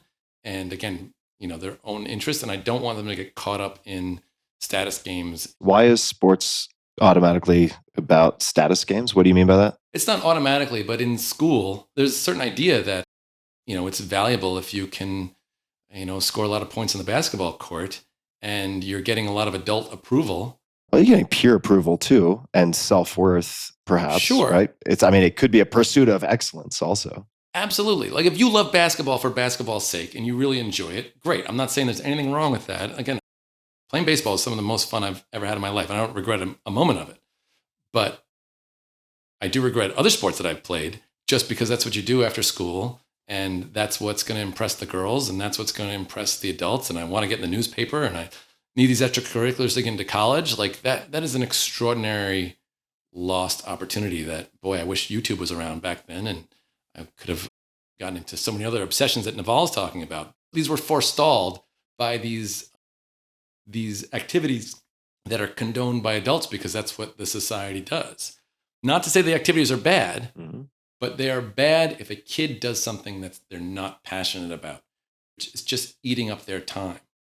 Just a low-grade commitment to something is just killing hours of an extraordinarily creative mind spent doing drills on a soccer team that they're not really too thrilled with. One of the common thing you find in the biographies of like the super high-end overachiever types is that they just had tons of free time when they were kids. Like Newton used to famously sit by the side of the creek and like whittle on wood and make little water wheels, right? Or Osho would just sit by the river for like 9 years. His grandma would just let him wander off by himself, Yeah. And when I think back to my own childhood, like the time that I got to just spend reading and not having anyone bothering me and reading whatever I felt like, from a library was incredible. And so it's that huge swaths of free time to like pursue your own curiosity. And, like if my kids are really into sports, go play sports. Right. But I'm not pressuring them or pushing them or valuing it. We did set up like them going to a sports field and having like a soccer coach and being part of a little soccer group. And they hated it. They don't like it. But they love the playground next door. They love going to the playground, just playing in the playground. So let them do that. So the question I have for you, Aaron, I mean, it applies to Naval too, but it strikes me, I could be off here, but for me at least, to find something I'm passionate about, which is typically some combination of intrinsic interest, whatever that is constituted of, and some capability, right? It's usually some combination of those things. Right. As a kid, I had to try a lot of stuff. My mom was very good at exposing me to a lot of stuff and encouraging me to explore things that I was inclined towards, marine biology. And I never ended up becoming a marine biologist, but I don't regret any of that exploration. So I guess what I'm wondering is like your kids are self-directed in the sense that they have a lot of time on YouTube and so on. You don't want to force something on them. How do you think about, if you do, exposing them though to a buffet of options that they have the opportunity to kind of gravitate towards something or be repelled by it? I mean, yeah, that's what's so great about unschooling is that their day is not sucked up listening to somebody drone on about social studies. You have 8 hours, 7 hours that are free for exploration, right? Poor social studies teachers in my audience. Yeah, boy. I mean, social studies was boring, man. Just getting thrown under the bus. That's okay. It's all right. We started ice skating this week. It was finally cold enough for a long enough stretch of days, and there's a little skating rink. And then I bought some PVC pipe to make little things that they can hold themselves up so they can learn to skate. And then we, cut them up, and we're using the ruler, and they're actually using real math, real numbers for the different lengths. And then there's the glue of the PVC pipe, and then I was like, wow, we can actually build different structures out of this stuff. We can build climbing structures. For kids that are as young as mine, exposing them to a lot of things. I think that this is an important point that you're making, is that I think as a parent, you are kind of a curator of cool stuff. And so there's a world in between forcing them to do things and letting them do whatever they want. There's a whole range in the middle of saying Star Wars is cool, skiing is cool, skating is cool, cooking is cool. I don't think it is. All the stuff they see and, making films, making videos. I mean, just on and on and on and on. The life is full of all these interesting things. I'll show you the music that I like, the movies that I like, the shows that I like, the humor that I like. And again, if there is not this false persona, I think kids are more open to, what you have to tell them about. Dad isn't some sort of like, ugh, got to watch out for this guy. It's more an interest in what he has to talk about and share. I think conventionally we outsource this to school and say school's going to expose them to the interesting stuff. And the disaster there is that school shuts down your interests. School says, no, your interests are frivolous. You got to learn math. You got to learn social studies. Then you have to do this after school activity. Then you have to do your homework. Then you have to go to sleep early and then wake up and do it all again. And so you're just shutting down all this opportunity for spontaneous, serendipitous things to come up. Let me just take a counter position there for a second. Yeah. So I was in a really shitty school on Long Island. Sorry. Yeah. To their credit, a few teachers were like, you need to get out of here. And around 15, I transferred to a very, very difficult, very good private school in New Hampshire. I, up to that point, had really disliked studying languages, which meant Spanish. That was the option. Maybe there was a little bit of French, but I did Spanish, couldn't speak it at all. When I got to St. Paul's, I had to take a language. Yeah. But they had a very wide menu to select from. I ended up choosing Japanese, and that ended up completely changing the trajectory of my life. So that compulsion to choose from a menu actually helped me. And I could give you more examples of that. So I just want to be careful not to paint all schooling as this prison-like land of conformity that forces people to do entirely things that are suffocating. No, schools are well-intentioned and they will get some things right. In fact, many things right. But the question is at what cost and what else could you be doing with that time? Yeah. And I found that with my kids, I can teach them more math, get them 1 to 2 years beyond where they would be in school with like a minimal amount of homeschooling and hanging out, like minimal, absolutely minimal. Yeah. And, I can move the kids at their own speed. I really care about if they're understanding the issue or not. I can do it with Legos with one kid. I can do it with pen and paper with another, and just do it in a very natural way that suits each of them. And I learn in the process too. So obviously it requires the luxury of some amount of time. But I would say when school gets things right, you're taking a one-size-fits-all model and you're just hoping that it kind of landed in the right way. My languages story is the exact opposite. I was forced to learn Spanish. I was forced to learn French. I hated both. I forgot both instantly. And to the extent that I learned anything there, I forgot English. I got worse at English, so it wasn't worth it. And I'm pretty good at English, right? That's sort of my specialty, crafting words. And now I actually do want to learn Japanese, but I think we're entering the AI age where translation is going to get so good so fast that it's almost going to be obsoleted. And so I could have, 20% Japanese speaking in 2 years, or my little AI lapel pin that somebody's going to ship at some point is going to nail it within the next year or two anyway. So our kids are not going to have to learn handwriting. Our kids don't have to learn how to drive. They probably don't need to learn how to translate languages unless they get a kick out of the culture or they want to read Rumi or Borges in the original. They have a lot of those tasks are taken away from them. And it takes schools 20 years to catch up. School is teaching something that's much older. Mm-hmm. And in certain domains, not to beat on the social sciences or the humanities, but they're teaching a very narrow slice of what's out there. It's a very opinionated slice. And the kids are going to figure it out themselves. To me, what matters is that they have the support, the curation, as Aaron talked about. I still push them on the basics, numeracy, literacy, computer literacy, but it might backfire. My kids don't love math, so that's a problem, right? I'm obviously doing something wrong, so I have to figure something out. Then again, I didn't love math either, right? So I haven't actually heard this from you, Naval, before. So how did you end up liking math? What changed? I don't. Okay. I'm not naturally mathematical. Well, okay. Well, hold on. If you didn't and you don't, how did you end up studying math? Were you forced to? Yes, but the parts that stuck and the parts that are valuable are just basic math. You know what it is? I like being good at games. I like being good at strategy games. I used to be a hardcore war gamer. Yeah. And then I like making money. And both of those require a good understanding of basic math. So because I was always turning over gaming or money problems in my head, I became good at basic math. And the rest of it, I still have to look up or have to figure it out on the fly as I need it. And my advanced mathematics is very poor, which is part of the reason why I'm not a physicist or I'm not that good at physics. But I just never got obsessed with math. It was too abstract for me. And so it was a necessary evil. And I was forced to learn it as a kid. And that's the one place where I'm actually grateful. I actually have a very distinct memory of being forced to memorize my times table when I was really young and being really unhappy about it and being really miserable. But then when I look at how much it served me in life, especially, just being able to do basic math very, very fast, I'm grateful for it. At the end of the day, I don't think I'm making a big leap like Aaron is. I'm not raising my kids based on some philosophy. I'm just raising them based on like how I would have wanted to be treated looking back. And I would have wanted freedom in almost everything. Yeah, except math. There's lots of stories of people that are in jail, in prison for a long period of time, and they become really good writers, right? If the costs of exploring other things weren't raised so high, they wouldn't have spent so much time on writing. Yeah.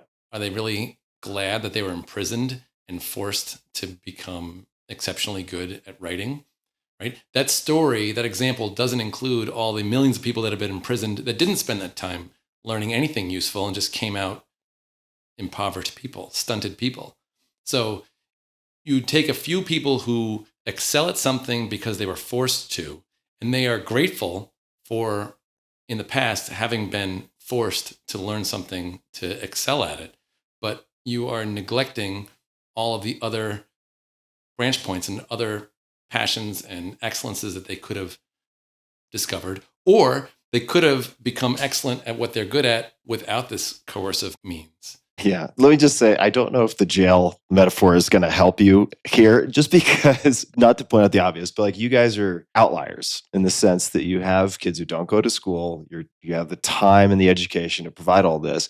I think one could make a very compelling argument. If you were just to remove all schooling and let all kids in the country as of, next week, next month, next quarter, unschool themselves, that it would be an unmitigated fucking disaster. Maybe formal public education was forced upon us, mandatory public education was forced upon us during the French and Prussian empires, because they're empires, so they conquer people and they have to assimilate them, and they force assimilate them by putting them in the schools. Mm-hmm. And the peasants who were conquered would hide a kid in the basement, raise a kid entirely in the basement, turn over the rest of the kids, because they couldn't hide them all. And the troops would show up every morning and take the kids to school. So that's how it started. Okay. Mm-hmm. And in the original medieval universities, the towers used to close at sundown and the guards used to face inwards, because the whole point was to keep the kids from going outside and causing trouble. This idea of mandatory schooling has gotten out of control. Homeschooling is illegal in many countries, in many states. Really? Absolutely. Most of Europe, homeschooling is illegal. And even in the United States, there's a movement, like the Harvard's publishing papers about how homeschooling is terrible, because there's a view, a pervasive view, maybe even a dominant view globally, that you raise the children for society, not for the parents. So it's fundamentally a freedom, pro-American thing to raise the kids for themselves is the next step. Mm-hmm. So enlightened society would go from we're raising the kids for the state to we're raising the kids for the parents to finally we're raising the kids for themselves. Or we're just not even raising the kids. We're there to help them raise themselves. None of this is all or nothing. It doesn't all have to be done at once. And yes, we're outliers, and Aaron's an extreme outlier. But the reality is anyone who's watching this is an outlier also. They're exceptional individuals. They're trying to be exceptional. No one's watching the Tim Ferriss show, to get what they can get out of the New York Times or out of their public education. They're not normal. Sure. These are all reality hackers. These are all people who are trying to hack reality to be exceptional in some way. So this is a toolkit. If you're the kind of person that believes in freedom of speech and the right to bear arms and figuring things out for yourself, and that you can learn anything, you can do anything, you can win at any game that you choose to play, you can live off the grid, you can go hiking, you can forge your unique relationships and your unique lifestyle, why not think about raising your kids in the way that you want? And what this does is this breaks the mold. This says there isn't just one way to raise children. It's not just autopilot, you put them in track. By the way, the people who don't homeschool, just very selfishly, their lives suck, okay? Because they have to wake up at 6 a.m, they gotta pack the lunch, they gotta drag the kids out of bed screaming, they gotta put them in the shower, they gotta bundle them onto a bus, they gotta send them off, kid comes home, then they gotta force them to do their homework, put them to bed, kid squealing the whole time, they have to argue about what they eat, they can't travel, they can't vacation, someone's sick, they can't get the time off, their lives are run around the school. It's like, oh, I gotta run home, it's 1 p.m, I gotta put the kid down, I gotta wake the kid up, I gotta feed the kid at this time, and then they don't get along with their kids are fighting, and for what? For what are you doing all of this? Our kids are no less well socialized, they're no less well educated, they're no less happy. If anything, they're higher in all those metrics. So why are you putting yourself through all of this misery? It doesn't work. Question. This is a compelling argument, and I have a follow-up question, which is, for you, Aaron, first, where do you and your spouse have disagreements, or maybe that's too strong a word, discussions around any aspect of taking children seriously or the sovereign child? We have tons of discussions on how we're going to solve this problem. Maybe discussions isn't strong enough a word. Disagreements. Yeah, like disagreements. Friction. Growth opportunities. I mean, there's things that we used to have that we don't anymore. What are those? Well, just like this needs to be a rule. Like we have to have a rule about this. There's a middle ground. It's not like it's all or nothing, right? There's a huge middle ground to relaxing rules. And one easy thing people can do right now is just say that instead of enforcing a rule, we think about it for 60 seconds. Like just spend 60 seconds and think, is there some solution to this that gets around this problem. Like, there's no drawing on the walls, right? Like, can we just think for 60 seconds, right? Before you tell the kid no drawing on the walls, 60 seconds is long enough to solve so many problems. It's unbelievable. Like, you start thinking like, oh, maybe we could just put paper all over the walls. Let's do that. Yeah, we'll put paper on the walls and now you draw on the paper on the wall, right? So that was one big thing that my wife and I made progress with, was realizing that we just pause when the mind goes to enforce a rule. Just pause and think, is there some way around this? It's gotten to the point now where we don't even go toward the rule. Just the reflexes, like, oh, damn it, kid wants to do this and that's going to really cause a mess. Can we do it like this? Can we do it like that? I guess that's one answer to your question. Are there things where you want to take the hands off the wheel and your wife is like, I would prefer some variation that is not exactly hands off the wheel? Yeah, I'm more prone to saying hands off the wheel. She's a little bit more conservative than me. But the other thing is that she and I are also problem solving. Our daughter got a hoverboard and it's making marks on the floor. So the temptation is no hoverboard in the house.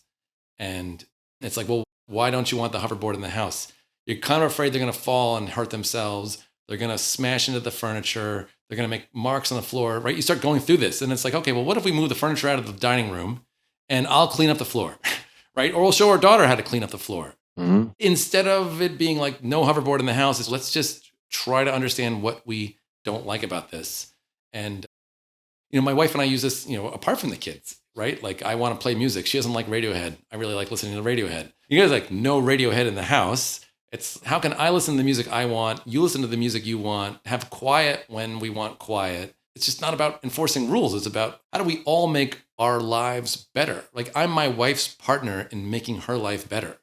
She's a partner in making my life better. We partner with our kids to make their lives better. Like, everybody trying to find out from their perspective what's not working and how to make it better.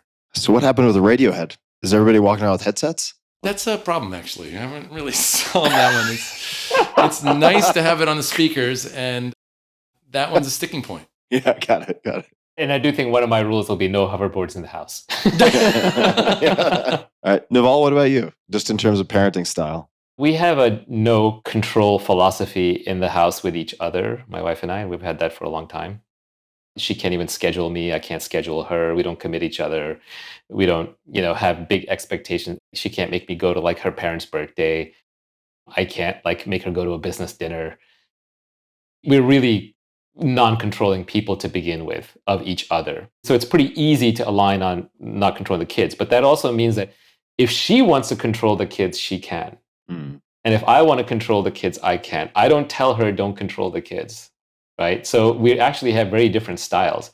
And it does cause a problem when like kid wants screen time. They'll go and negotiate with each party, and whoever's more lenient will give them the screen time or the ice cream. So basically, I get to be the good cop.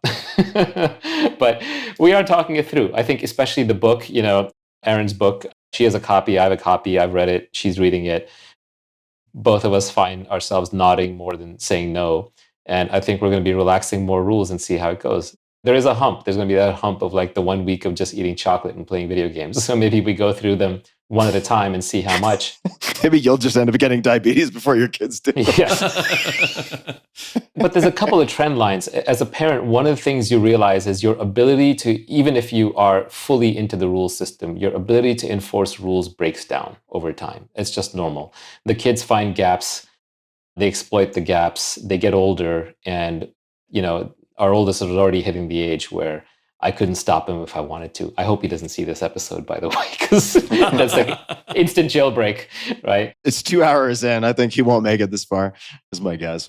Yeah, he's gone through a growth spurt. He's quite large now. He could probably overpower me shortly. So, we're already getting at the point where like, what rules am I exactly going to enforce? And how on earth am I going to enforce these rules that you speak of?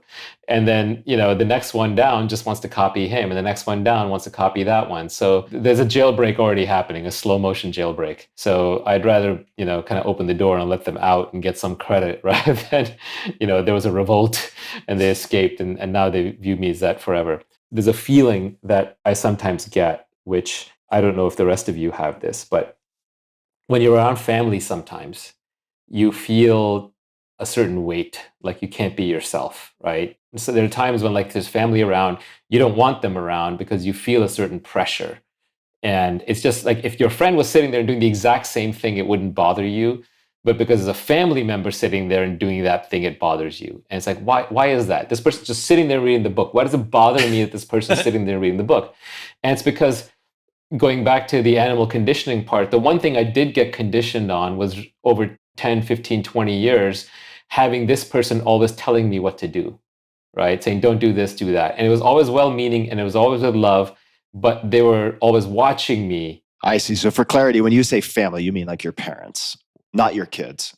Yeah, like my mom or even my brother, who I love to death, or my aunt, if they're sitting there, I'm just used to having gone through a combination of conflict and control and negotiation with them constantly, that I just feel like I'm being watched. And I think other people have this feeling too. And I don't want my kids to have that feeling. When I'm in the room with them, I don't want them to have the feeling that, oh, I might do something that he's not going to approve of.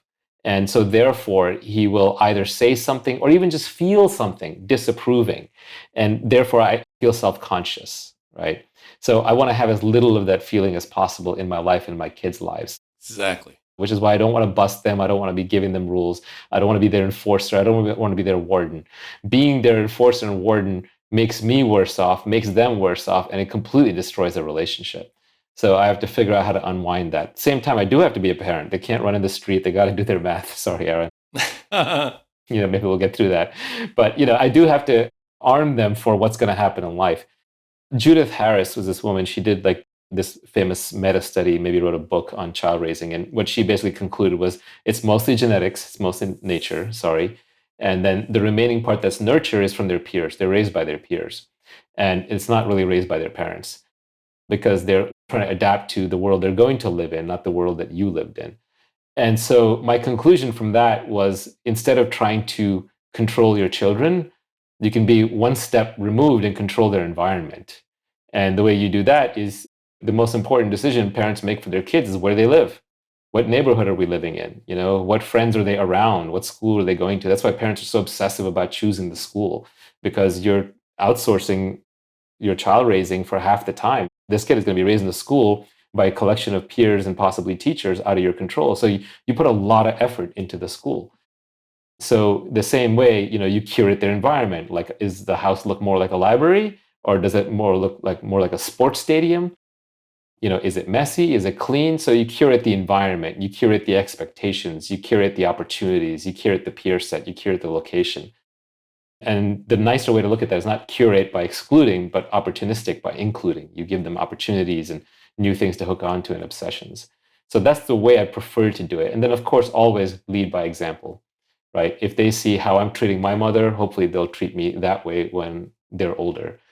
When they see like how I treat, the waiter at the restaurant, hopefully they'll key off of that. That's normal behavior. If they see if I'm littering or jaywalking or not littering or not jaywalking, they're going to cue off of that. Kids are very smart. They know everything you're doing. Kids are really good at noticing hypocrisy in parents. So I'll be saying no screen time while I'm going through my phone, right? What is that? I thought about this one. I was like, maybe we limit screen time for everybody. Like we literally just say like, unless you're learning or studying or whatever, like nobody gets screen time until a certain amount of time. But if I impose my own rules on myself, no screen time till math and reading's done and no screen time till 6 p.m., that's miserable. Why am I doing it to them? This is a very hard problem. I'm not saying I have a solution. There's a lot of hypocrisy. What core concepts have we not covered? Whether it's taking children seriously, the sovereign child, or just generally a non-coercive, freedom-maximizing parenting approach that we have not covered? Common objections that you'd like to address, concerns?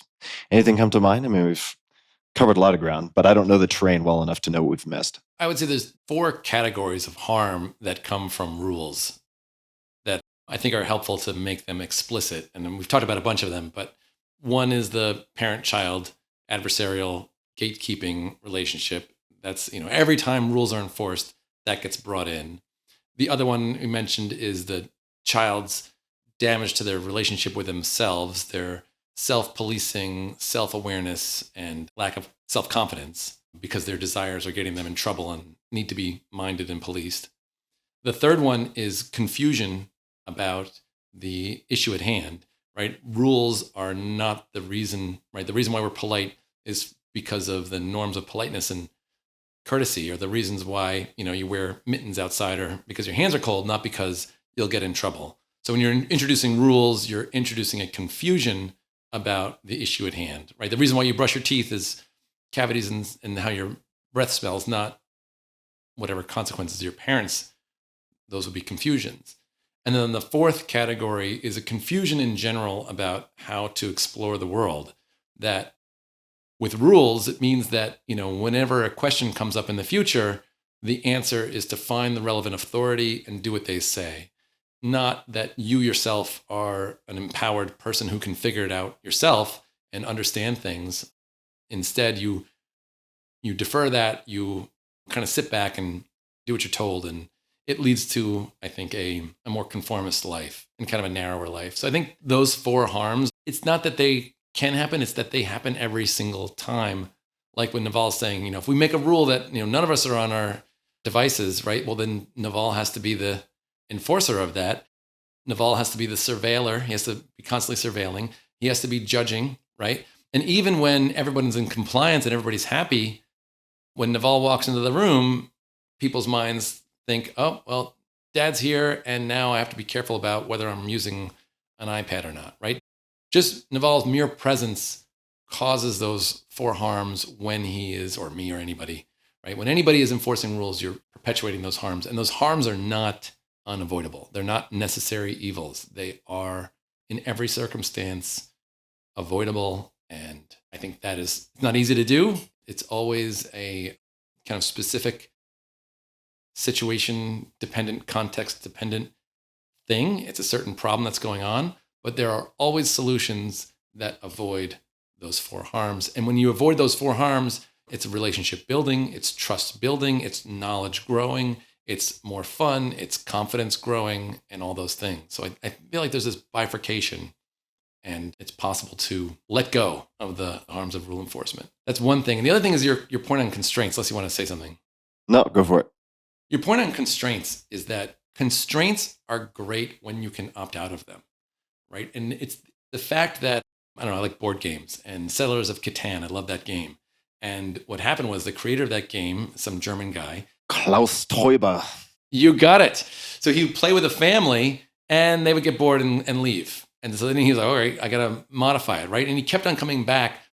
If his family was not allowed to leave and they had to sit there and play, he would never learn how to design that game to make it so goddamn fun, right? It was the fact that the family could opt out. He was creating a set of constraints, and those constraints got very, very good because the participants could opt out. Those are the constraints that you want, those that you can opt out of. So when you talk about creativity, right, artists will do things like constrain the canvas in some certain way, or say, I can only use this one color, or I'm only going to use one type of brush, right? That is great because the artist isn't stuck with that for the rest of their life. If that was a constraint that they couldn't opt out of, that would be limiting. But to try out different constraints and be free to opt out of them at all times enables people to gravitate toward better and better constraints, enables people to modify constraints. And on a very deep level, that is what knowledge is. Knowledge growth is finding better and better constraints. The more you understand the limitations of the world, the better you're able to operate within it. For example, Amazon is delivering, some drone service, right? They need to understand all the traffic or the self-driving cars, right? To make full self-driving, you have to understand all of the limitations extraordinarily well. All the traffic lights, all the roads, all the closures, all the different cars, how cars work, pedestrians. And once you're able to understand those constraints fully, then you can build a self-driving car system, and now your freedom explodes. So the better you can understand the constraints, the more power you have. Once the Wright brothers learned the constraints of the laws of aerodynamics, then they can build an airplane. And now you have the freedom to fly in addition to drive and walk, right? So once you learn the germ theory of disease, now you can develop antibiotics, and now you can develop, sterilization techniques. And so constraints are things that you want to know about. And in the world of human affairs, you want to be able to opt out of them to be able to make them better. Naval, you mentioned that you find yourself nodding your head more than shaking your head. What do you most shake your head about? What do you most disagree with Aaron? To me, it's just the math and reading thing. And even there, I'm questioning myself, to be honest. We just talked about how much math I actually know and how I learned it. And I have two close friends. One of them didn't speak English until he was much older and never got into reading books. And the other one who just never was into books until he was older. And both of them seem to have gotten obsessed, cracked open the 20, 30 books that really matter and ignored all the thousands I read that didn't. And they seem just as smart and just as knowledgeable. They've caught up really fast. So I'm sort of questioning how much those things really matter. One other point I would sort of make is that I think a lot of the arguments around why kids shouldn't have unfettered screen time or should be socializing are based around them living in a kid world. And the reality is you can think of either kids as animals that have to be domesticated so they can learn how to operate in the society that we grew up in, or you can think about them as little creative learners who are trying to learn how to operate in the world that's going to exist. And the world that's going to exist is going to be full of screens. So I gave up. Like, you got to use screens. There are going to be screens everywhere. It's like the kids in school right now who are being told, you cannot use AI for your essays. You can't use AI in school. Well, it's the most powerful tool ever made by humanity, probably. It's like the top of that apex right now. So of course you want to be able to use it. Everyone's going to be using it. I was allowed to use calculators. Didn't make me worse at math. It just let me focus on aspects of math other than figuring out how to multiply and divide extremely large numbers.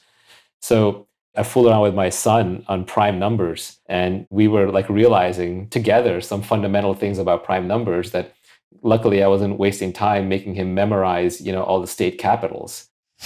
You sort of have to let kids explore the world as it exists today, not live in a fake world, not the fake rules of high school and high school sports, not the fake world of like fourth graders only intermingle with fourth graders, not the fake world of some external authority telling you what to eat and when to go to the bathroom and when to sit down and when to wake up and when to go to sleep. So they're trying to learn how to navigate the real world. And so I'm getting more to the point of view that I just have to help them do that. I'm going to put in one public service announcement. So on the screen side of things, putting aside socio-behavioral questions and so on, I would encourage people to check out, there's a TED Radio Hour mini-series. It's a podcast, one of which in a series called The Body Electric focuses on sort of maladaptive changes in the optic system from kids being exposed to extended hours. At least that's what they identify as the causal factor. Screen time. So they showcase a school, I want to say it's in Cupertino or Sunnyvale in Northern California, specifically aimed at sort of reversing or addressing some of these changes in young kids. And they've sort of tracked these changes with a bunch of epidemiological data and so on. So anyway, just to put it out there, like there may be some very obvious sort of visual changes that can be attributed to like structural adaptations or maladaptations with a lot of screen time. So people can check out that episode if they want, but that's putting aside all the other stuff. Hi guys, Tim here. Just a quick reminder, very important, stick around after the end of our 3-person conversation to listen to an exclusive bonus segment, close to an hour that Naval and Aaron recorded with extra practical tips, as well as incremental day-to-day experiments that you can test and apply. It's super tactical, so you won't want to miss it. Enjoy. What else should we cover, guys? Anything else that we should get into? Aaron, I remember you had a thread on AirChat. What was it? It was like things to do when you get to the ER, things you got to know about the ER. What was the thread? Do you remember? Yeah, I work in a hospital, and a lot of what I do is I meet patients in the emergency room who are too sick to go home.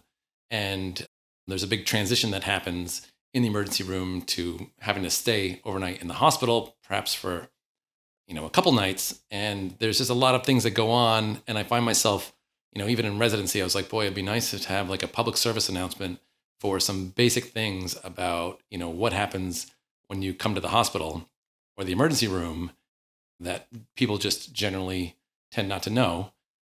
And so that's what I talked about. Some kind of basic how to survive the emergency room and the hospital tips. So let's talk about that. You've worked as a hospitalist. transitioning people from the emergency room into a longer stay in the hospital, what are tips to survive that transition? If you get to the hospital, what do you need to know? I mean, obviously it's a morbid topic. We don't want to talk about it, but you want to be ready. If you or someone you know goes to the ER, what should you do? The first thing is, before going to the emergency room, bringing an accurate medication list. That's probably the most common thing, especially older people. And a lot of people listening to this podcast will be kind of shepherding their older parents in this kind of environment. And it's often assumed that the hospital has, the accurate medication list in the computer system. But almost always, the list that they have doesn't match the actual meds that the person is swallowing on a daily basis. And so it's probably the most relevant, most important piece of information that the patient or the patient's family knows better than anybody else. And so to make sure that list accompanies the patient to the emergency room, you just can't emphasize enough how important that is. And you want more than one copy, because what happens is the family, if they have the list, they'll dutifully give it to the nurse or the doctor or whomever. And the emergency room doctor looks at it and they make their kind of assessment, and then that gets lost. And then if the person is staying in the hospital for a couple nights, the hospital doctor doesn't have access to that list, and they're kind of guessing. So that would be the one thing I would say. The simplest thing is to have more than one copy of the medication list and make sure that goes with the patient to the emergency room. The other easy one is that a lot of times patients will just go to different hospitals. What you want to do is have a relationship with one hospital, because they have all your information. And so all else being equal, unless something terrible is happening and there's an emergency and you just don't have time to get to your hospital of choice, really go to the hospital that knows you. That's, I would just say, enormously helpful. Because there's a thought out there, understandable, that all the, information systems can communicate, but they really can't. No. It's very common. Yeah, no, they don't. Yeah, sometimes patients and families are caught off guard by that. I'd say those are the two easy ones. Yeah. And then if you find yourself in the emergency room, hopefully whatever problem you're there can be fixed and you can go home. But if you're not fortunate enough to go home, this transition happens that people are not aware of, again, understandably, is that, there's doctors that only work in the emergency room. And then there's doctors that only work in the hospital. And so if the patient's too sick to go home, they have to stay, then the hospitalist, which is me, comes down to the emergency room and starts the whole process over of meeting the patient, asking them why they're there, how they've been doing, etc. And this kind of second history and interview is often made without the supporting family available. In other words, a listener to the podcast brings their elderly parent to the emergency room. The decision is made to keep them in the hospital, and then the child goes home. The son or daughter goes home, and then the hospitalist comes down, and now the hospitalist is having a conversation with the patient, and they've already told their story several times, and there's this fatigue that sets in. And so that hospitalist often doesn't get the full story in the same way that the emergency room doctor gets it. The emergency room doctor gets the worried son, the worried daughter, the patient gets all the information. And then when the hospitalist comes through the second time through, it's much less information available. So I'd say if your loved one is staying in the hospital, you want to be present for that second interview with the hospitalist. You don't have to necessarily even be in the emergency room, but like have your phone ready, keep it on, keep it charged, and be available to answer that round of questions a second time. Yeah, I think anyone who's had to take someone into the hospital realizes just how frantic the whole thing is and how much communication gets lost and how often you have to repeat yourself. And then even like my brother, who has some experience in the medical field also, he would always point out to me, like, they come in and like the person who's giving you the medicines also has maybe a disconnect from the doctor or the hospitalist or the ER and what was already given and what the person's allergic to and what the dosage is and all of that. So you can really help them with the information flow is what it boils down to, right? You have to like write everything down, keep lists, and keep presenting it to them and matching it up against what they know, because the whole thing is chaos. It's controlled chaos, kind of a miracle that it even works. Yeah, controlled chaos is exactly it. And there's so much information, it's hard to say like, oh, do this and don't do that. So the thing that matters, I would say the simple message that really stands out is this medication list. Okay. That is like 50% of it. I'm going to go assemble one after this. Yeah, I took a note for my parents Exactly. just to have that, especially if they're fraying at the edges or just getting older in years. And Aaron, you had a very good Twitter thread, or maybe it was just a long initial tweet on dementia that I thought was very compelling that we'll link to in the show notes as well. All right, guys. Well, we've covered a lot of ground. Any closing comments, questions, complaints, otherwise, that you guys would like to mention before we wind to a close? There's a hierarchy of knowledge here. So we got to acknowledge our forebears. All of this comes down from Deutsch's philosophy. So Beginning of Infinity, Fabric of Reality, great books. Although they don't explicitly talk about children. Then there's Taking Children Seriously, which I think has a website, FAQ. There's a rich history there. And then Aaron has a book, The Sovereign Child, that he wrote that is like, I'm not going to plug it, but I think there's a free copy coming out, like maybe next week or something. It's even going to be free, available online. So it's not like a big money-making endeavor. You can just download the PDF and read it, or it's like $1 on Kindle or something. This is not a money grab. You can just go get the book and figure it out for yourself. The book is very detailed. I would say there's a lot more that's out there, including very specific cases of, well, what do I do when this happens? How do you solve that problem? What's your counter to this objection? So it's kind of all there. I wish the kids could listen to this, right? Because I think they might resonate a little bit better because parents come from a different angle. Educators come from their own angle. I wish the wives would be on here at some point. Maybe we do a women's episode if there's interest. But it's worth trying. It's worth trying these relaxation of rules one by one. It's not relaxation. It's moving from rules to discussions and problem solving. It's moving from rules to discovery, learning, and problem solving, and trying to solve problems up front in such a way that then it can sustain itself. I'm definitely going to be making changes based not just on the book, but also on this conversation. Anything from this conversation that stuck out for you, Naval? Yeah, I mean, I just need to let go a little bit more. Basically, I need to go turn off the screen time controls on my younger son's iPad. I need to probably start relaxing some of the food rules and some of the screen time rules. The math one's going to be tough. I'll have to introspect on that. Aaron, so the book is The Sovereign Child, subtitle, How a Forgotten Philosophy Can Liberate Kids and Their Parents. Where can people find you online if they want to learn more or just keep up to date on your your various pronouncements, discussions, ruminations? Yeah, I'm on X, Stupple on X, and really enjoy that and plan on doing some spaces and AMAs. That's really my main location. The book has a website, and as Naval is saying, there's going to be rolling out some various alternative ways to read it, and like a web reader and different ways to organize the content. And yeah, that's the main sources. Great. Yeah, as a disclaimer, I push Aaron to write the book, and I'm a donor to the organization that funded the final copy, but I don't make any money off of it. It's not a money-making exercise. Books don't make money, as we all know. Right. All right, guys. Well, thank you for the time. And to everybody listening, we'll link to everything in the show notes as per usual, tim.blog/podcast. I'm sure if you search Stupple, there will be the one and only. So that'll pull up this episode and you'll be able to find everything and more. I'm sure we'll add to the show notes as things go along.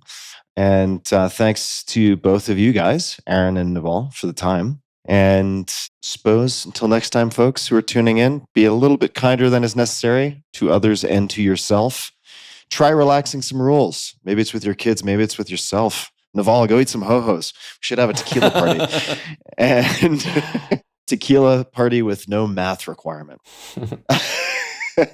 And until next time, everybody, thanks for tuning in.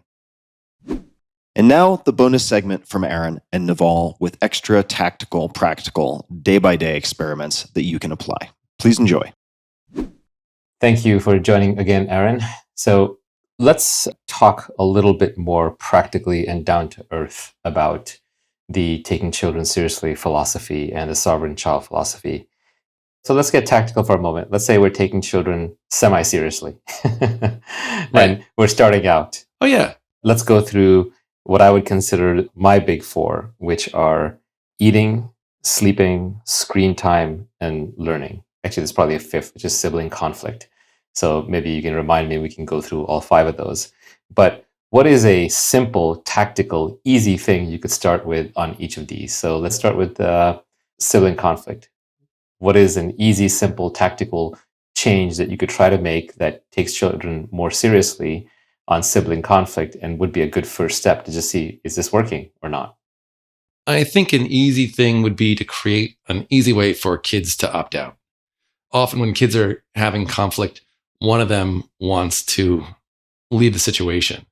And a lot of times parents require kids to kind of reconcile and have this forced, apology and be there for the whole thing. Whereas instead you would allow the kid to go to their room. I know some parents who don't have a separate room for their kids or don't have a separate space. So create a separate space for a cooling off where they can exit any conflict if they want to. You also had another strategy in your book, which I liked, which was just clear ownership.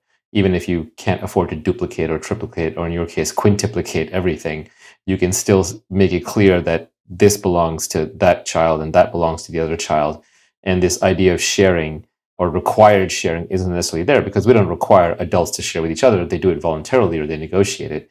And you could possibly introduce the same thing with kids. So that's a simple one. So yeah. Another simple one for sibling conflict would be not to reprimand the aggressor in the moment, just to wait until things cool down and just kind of make it a policy that in the moment, we're going to let tempers simmer down and then talk about things when a kid is more able to be thoughtful about it. Yeah. And this would be true with spousal relationships as well. You get into a fight with your spouse, you don't immediately start accusing and reprimanding them. You sort of just try to cool the tension down first. And then 24 hours later, you can have a real conversation. Right. Although right. in the kid's case, by then the emotions pass and they don't really care as much anymore. Right. Okay, so that's great. A set of good, simple tactics on sibling conflict. And not saying to introduce all of these at once, but you can start with one and see how it goes. Let's take another one. How do you think about learning? The child doesn't want to learn. And that could take different forms. One could be they don't want to go to school, they don't want to do their homework, they don't want to study their math. Is there a simple tactic we could try to get through this challenge? I think one thing is to just think about the time involved. And this really goes for everything. I think one simple way to gradually shift away from rules is just to build in a little bit of time between when a problem is noticed and when you start enforcing some sort of change. And so with learning, right? Like when does a kid need to learn to read? Let's say reading is, absolutely essential. Can't let a kid not learn to read. Can't let a kid not learn math. But when do they need to learn math? When do they need to learn to read? I think you realize right there is an enormous amount of time. And so once you just have some time to think about it, it takes the pressure off. And that time also enables fun things to arise that also bring about reading and writing. For example, my daughter is having a birthday. And one thing we decided we presented this idea to her. She loved it, that she's in charge of her birthday. And being in charge of her birthday is doing the invitations. And doing the invitations requires writing. So she made all the invitations, and it was really quite fantastic, right? Because there's a lot more to it than just even writing. There's dates, the calendars, writing the address on the envelope. Suddenly, streets, zip codes, states, towns, like all of that, a lot of civics, a lot of writing, a lot of reading, all is happening in a very authentic, genuine way, built on or structured around her interests. She recognizes the need to be able to read and write in this context. Another thing is video games. A lot of these video games, the character is talking with the other character and the words are appearing in little thought bubbles. And you really can't navigate the video games, some of these video games, without reading. And I think you have that just over and over and over. Things that are absolutely essential for kids to learn are very useful and very prevalent. And you really can't do much in the world without bumping into these things. It's a good point, because a lot of times you'll help your kids through these things. They're struggling with their computer or their iPad, and you fast forward the whole problem for them. But then you force them to sit down and slowly, methodically try to learn almost the same skill set, but in a very regimented, artificial way. And so Right. it's always better done in context, which of course requires a lot of parental involvement, a lot of parental time. So what do you think about that? I mean, does TCS take a lot of parental time, which a lot of parents just don't have? Yes and no. The simple answer there is that enforcing rules takes a ton of time. And not just time, but anxiety and stress. Managing somebody Yes, else. stressful time. Yeah. The iPad is the best babysitter ever designed. If you're not too concerned about the second order effects, or if you don't necessarily view them as negative, if you just view them as they are what they are, then it is the best babysitter ever designed. It's the best adult sitter ever designed. We're always on our phones scrolling, and we're constantly criticizing the doom scrolling on the phone, but then we continue doing it ourselves. So our words don't actually match our actions. Yeah, I could talk about that one. I think the unique thing about the iPad is that it is the most customized device, right? Like if you go back in time, right? If you buy a car, you're going to get the same Honda Civic that everybody else gets. If you buy a Walkman even, right? You get the same Sony Walkman that everybody else gets, maybe a few different modifications. But with an iPad, you can modify this thing endlessly for a very wide variety of activities. And it's so easy to reduce the iPad down to a piece of glass with light behind it. Right. It's a portal into the internet. It's a portal into all the media that exists. And it's a springboard to interests, right? It is a platform for discovering and creating and kindling interests. And from those, you can attach reading, writing, math. There's cooking shows, like kids' cooking shows. My youngest daughter is really into cooking. Yeah, this is not part of TCS philosophy, or this is not the full TCS philosophy, but I think as a parent, you could do partial things. You could say, here's an iPad, it's curated. I picked what's on there. Oh, yeah. But within that set, you can just, use it. Or you can use it within these hours, right? But within those hours, it's relatively unstructured. Absolutely. And not browbeat kids over playing chess versus playing video games. I actually grew up really disliking chess and backgammon and Go and all of the standard smart kid games. And I just loved brainless video games and lots and lots of them. But over time, my taste got more and more sophisticated. And so if someone had forced me to play chess, I think that would have been a pretty miserable childhood. That's another just big general point that I think is lost. There's a difference between describing the kind of ideal end state, right? Kind of the goal of this like freedom maximization state. And that's a different question from how do I get from the state we're in now to that goal ideal state? And a sudden change is a bad idea. And so I'm not advocating suddenly just ripping off all the rules and shifting to a free-for-all.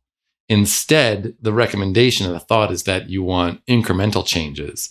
How can you make small modifications, small reversible modifications that lead in a direction to a state of more freedom and lead in a direction to less rules? That is the goal of parenting, right? Like eventually a kid goes off to college and is in a state of very few rules. Do you want that to be a sudden shift? Do you want rules to suddenly be withdrawn? Isn't it ideal to withdraw those rules, to wean off those rules earlier and earlier in life, gradually?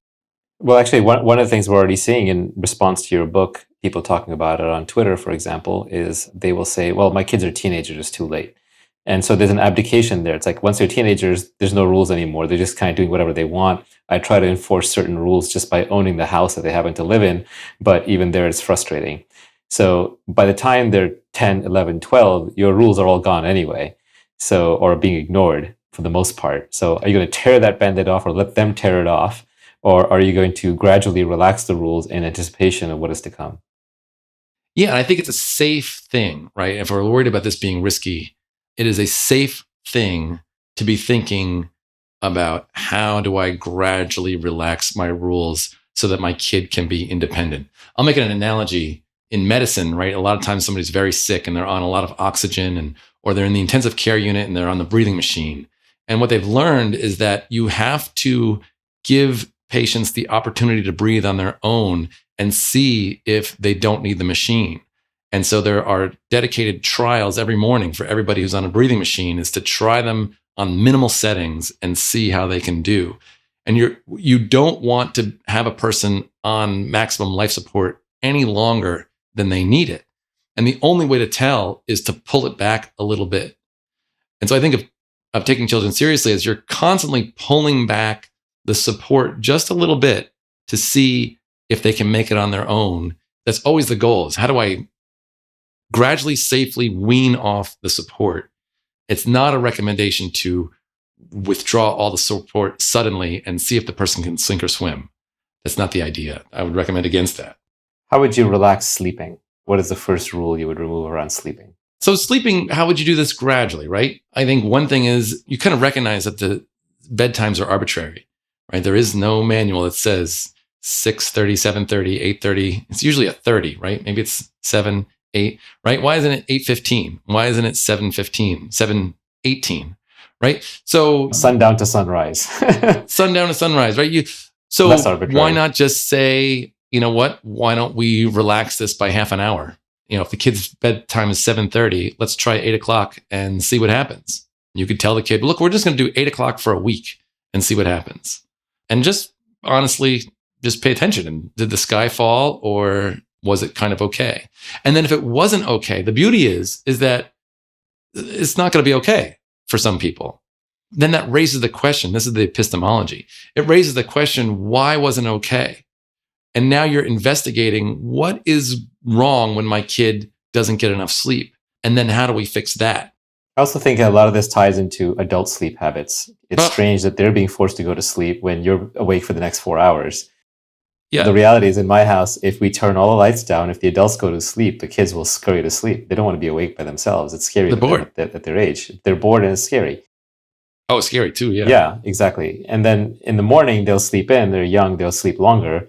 But as an adult, if you really want them to go to sleep early, just go to sleep early yourself. But that's easier said than done. Well, it's another thing you could try, right? You could try saying, you know what, I'm just going to go to sleep and see what happens. Let's turn the lights off and go to sleep and see what happens. So yeah, like basically mini experiments like that. And then also on the waking up side, what time do they need to wake up? Is there any way I can build in some extra time in the morning? And often you're stuck because you got to go to work, but there's breakfast. Can breakfast be made the night before? Can I figure out a way to minimize my kids' routine so they can wake up an extra 15 minutes, an extra half hour? And then your kid was probably going to notice that you are working hard to try to get them more sleep. What an interesting message that sends. Like, hey, I really want you to be able to sleep in the morning. And damn, you got to get up for school, but it takes a half hour to get breakfast and to get changed and everything. Let's pick out your clothes tonight. What you want to do that, or I can pick them out for you. And to be fair, I think every parent views themselves almost in service to their child at some point, and they're always trying to help the children. And they try these things early on, and then it gets frustrating and life gets busy, and they just eventually start establishing rules. And society sort of makes it easy for you to establish the rules. They give you a set of rules in books. They tell you like, oh yeah, my kids are doing nap time at this time. So you kind of go along with the Joneses. And then school, of course, and work and schedules establish rules. So a lot of this actually also means you as an adult unburdening yourself from rules. And this goes to larger points about try to live a less scheduled life. If you have the choice and the luxury, try to pick jobs where you can control your time much better. And then that allows you to not have to control your kids' time as much. If you want to maximize your kids' freedom and therefore their ability to learn and solve problems, you have to maximize your own freedom as well. That's a journey for everybody. Let's go to eating. That's a tough one. In your book, you sort of embrace this fully. You were just like, yeah, they have access to everything and they just eat whatever they want, whenever they want. They might live on a diet of Oreos and chocolate bars for a little while until they figure it out. I'm not willing to go there. I don't think most people are. So where do we start? A great way to start is always the kid's interest. And it'll be interesting to know what kind of foods they are interested in. What forbidden foods are they interested in? Chocolate. And, you could explore, are there foods with chocolate that don't make you uncomfortable, right? Instead of Oreos, are there, I don't know. Can't think. Yeah, dark hot chocolate. Cocoa. Yeah, no, dark chocolate. Dark chocolate. Yeah. Chocolate made with honey. There is definitely a hierarchy of chocolate. And, Okay, yeah. So if you think there's a hierarchy of chocolate, you could explore the hierarchy. Another thing is, exploring yourself. Like, what are you worried about with these particular foods? A lot of times with the chocolate and the sweets, it's that the kid will get hyper. And there's a open question about whether that is true or not. And you could just let the kids eat the sweets and see if they are, in fact, more hyper. It is definitely the common belief. I personally have not seen it. I haven't seen a correlation between sugar and hyperactivity, especially past a very young age, maybe early on. But I think as soon as they're sort of choosing their foods, I don't notice a hyperactivity around food. I think it's more around just calories and nutrients and less around something magic with sugar. But, everyone's different. I don't get runner's high either. So it's a variable thing. Yeah, I mean, I think people already do have loosening of rules, right? There's usually like something like, oh, okay, after you eat your meal, you can have your dessert. And then within dessert, it's not like you've laid out exactly how many ounces and how many calories and so on. But anything that gives a child more choice, more freedom, maybe choices of desserts, maybe even saying, okay, you can eat your dessert now, but then you have to eat your food later. And if you don't, the next time you don't have that freedom. I know there's a little this antithetical. It's sort of like better conditions in the prison, if you will, right? But nevertheless, you can start by relaxing some of these things. I will say our kids don't have complete freedom in whatever they want to eat, whenever they want to eat. But we're going to start moving more towards that. But part of it is we'll just restrict what kinds of foods are in the house, period. And that's for the adults' sake too, because I've noticed that my wife and I end up eating a lot of the kids' food, and it shows up on our waistline because we don't have the metabolism of a 10-year-old. Another thing you could do is just see how much they eat. Would they, in fact, overeat ice cream? Often there's a treat during the day, and let's say there's cookies, and there's a limit to how many cookies. Just like notice, if there's no limit, how many cookies do the kids eat? It just might be that they don't eat that many cookies. Or you could take a week and say, you know what, let's just try a week and not put any limits on things and see how much the kids eat. And one thing I think with food is what I noticed with family with kids around food is that they would try to get the kids to eat in a certain way to forestall problems later on. Like you want the kid to eat now so they're not hungry later, but they're get hungry later anyway. So you had two problems. You had the kind of the fight about eating now, and you had to deal with the hunger later, where, maybe they're not going to be hungry later. In other words, maybe the problems that you're envisioning around food won't show up. Yeah, it's also not how adults eat. Like I don't stuff myself at 5 p.m. so I won't be hungry at 8 p.m., right? I do control my own eating based on when I'm hungry and when I'm not. There's a natural signal. And I think there's some frustration because parents often have to cook and there's a certain amount of time when the food is ready. So the creativity might be in changing the kind of food that you make, or if the kids are old enough, even teaching them to cook a little bit for themselves, or having the food ready to go, but the final step isn't done until they are hungry. I mean, if you just wait long enough, they'll be hungry. So that'll solve that. Just like if you wait long enough, if they're eating Oreos, they'll get stuffed and they won't want to eat anymore. And I think all of us have some story from our childhood of where we overdid it on something and then we learned our lesson, right? Whatever it was, whether it was a drug or alcohol or food or sugar or what have you.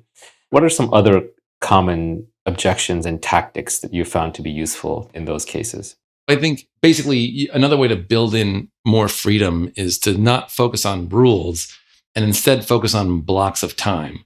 I notice that my parents, when they're interacting with my kids, they're not trying to get them dressed. They're not trying to get them fed. They don't have an agenda. They're just spending time with them. And it's pretty magical, the things that would emerge. And I'm asking myself, how come they're not doing that when I'm spending time with them? And that's because in the back of my mind, I'm always thinking, this thing is coming up, dinner's coming up, they got to get dressed to go outside, they got to go to bed. And so I'm constantly in a state of managing them. And if I more clearly kind of pretend to be in grandparent time, I just spend 10 minutes not trying to get them to do anything and instead being with them and trying to help them explore, help them with whatever they happen to be interested in. Agenda-free blocks of time where you basically say... Agenda-free blocks of time. Yeah, I'll start the planning for dinner, in an hour or in 30 minutes. I'll start figuring out how to get them into a car in an hour. But right now, I'm just going to spend agenda-free time. So there isn't always this threat looming over them where at any moment, mom or dad could be forcing them to do something. There is some free time, some playtime for the adults, frankly, in addition to playtime for the kids. Yeah, exactly. The other one would be, in general, it is trying to understand the problem. Whenever there's something that you want your kid to do, there's always a benefit, there's always a value in finding out what it is about the thing that they prefer to do. Yeah, I think this boils down to is rather than just slipping into rules, going on autopilot, and absorbing the rest of the rules that are laid down by social norms and conventions, you should always be trying to freedom maximize your kid. You should always be testing to see if they're capable of handling themselves, and not necessarily to exactly your requirements, but just not getting injured or getting into some short-term trouble by constantly relaxing rules and looking for creative solutions to solve the problem. And the book is full of ideas to do that. The philosophy is full of ideas to do that. Some people like you are living 100%, and your children are being treated like little guest adults running around in your house. And in my case, maybe it's 60% of the way there, and I've gone there from 40% of the way there, and maybe we'll get the rest of the way there. And I'd be interested in learning more tips, more hacks, more tricks, more attempts, more changes.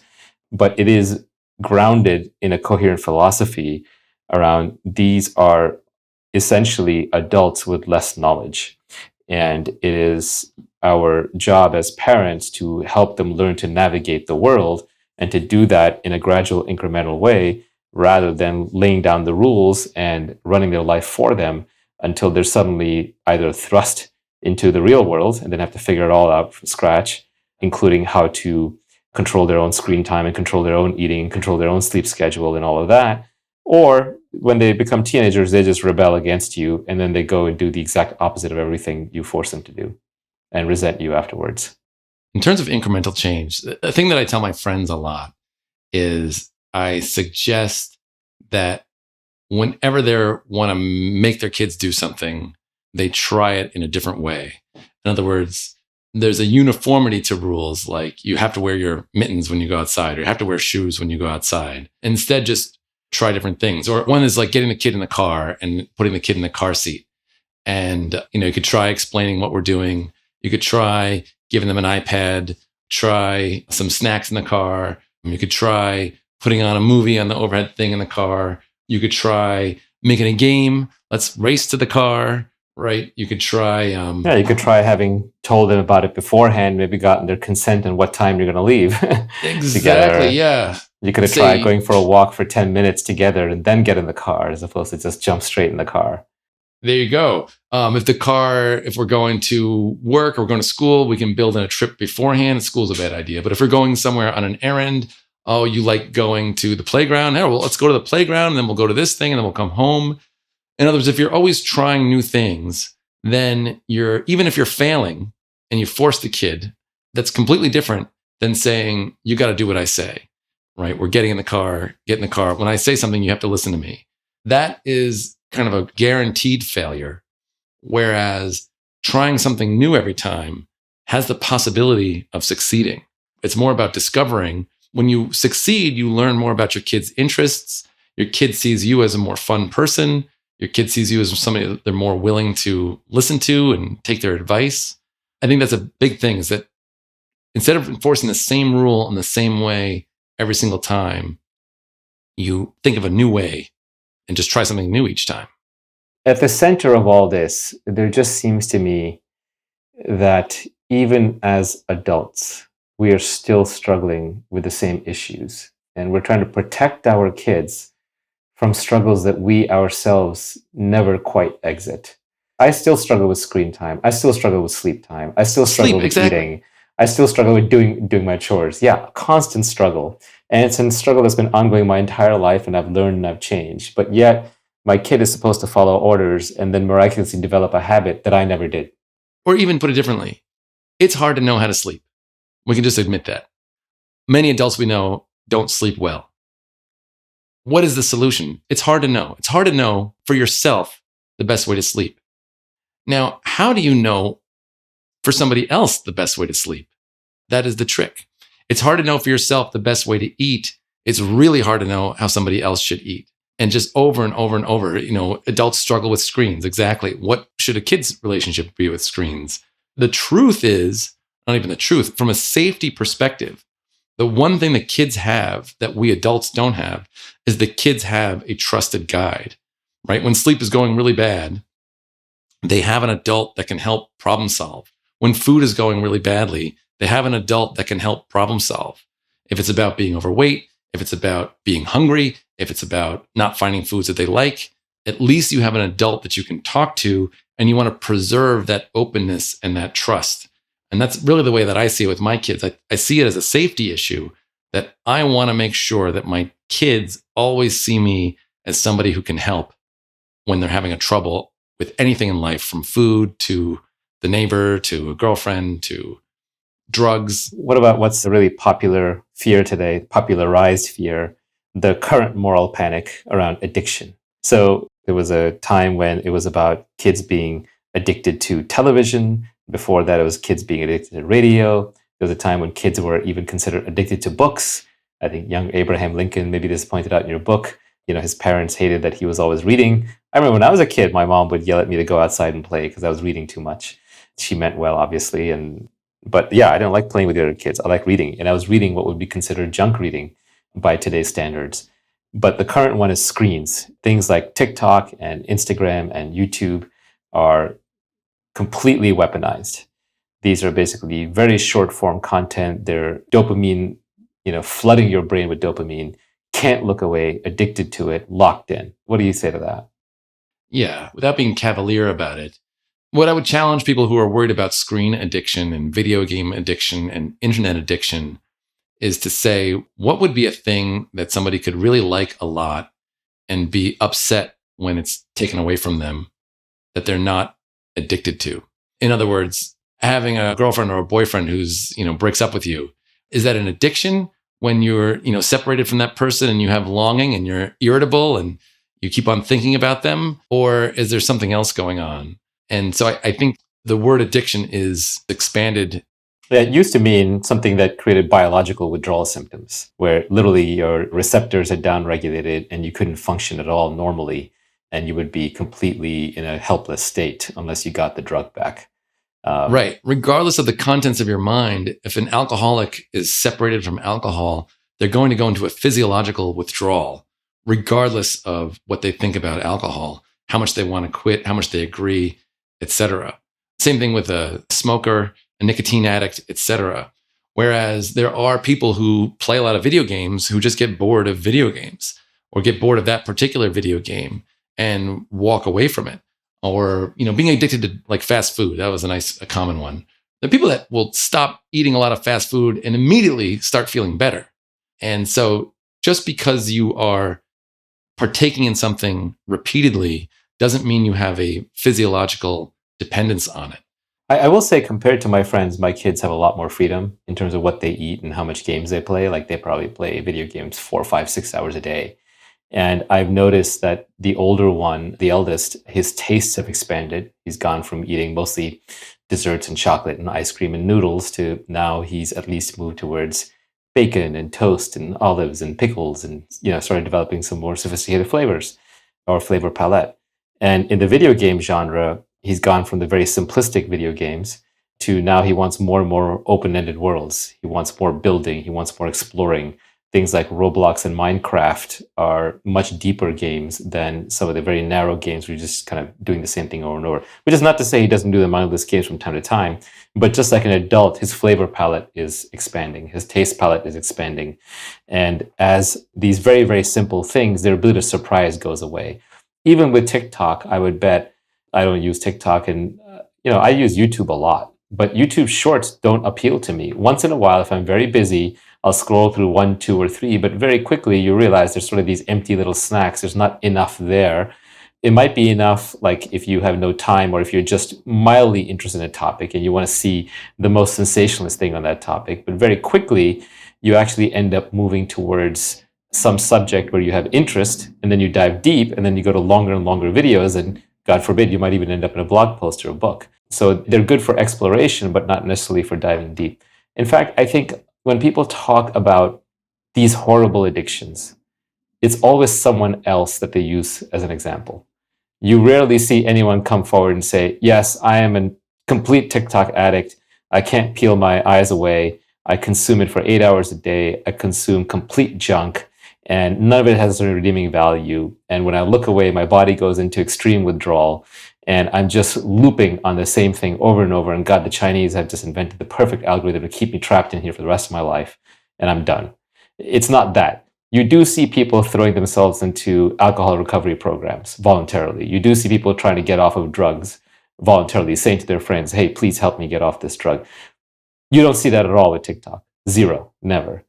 So nobody's admitting it. It's always somebody else they're pointing to, which is why it kind of makes me feel a little bit more like it's a moral panic going on than it is true addiction underneath. The thing about the social media apps, the idea that they're addicted to likes and badges and things like that. But a like requires you to understand who the like is coming from. Like a teenager who gets a like from a love interest, right, is going to be much more interested in that than a like from some random classmate or somebody that they don't know. It's not like the stimulus for a dog, ringing the bell and giving the dog a treat. It's just the content of the sound of the bell and the taste of the treat. And there's no understanding at work. But with social media, there's an extraordinary amount of understanding at work. And to get the like in the first place, you have to create something like-worthy, which means you just stand up for the noise. Right. You just stand up for the noise. It could be a photo. It could be a joke. It could be a string of text, right? So this is nothing like the dog and the bell and the conditioning. This is, how can I present myself to my peers in a way that makes me interesting, which is what happens in school all day long. School is all about presenting myself to my peers and looking for feedback. And there's plenty of risks that go along with that.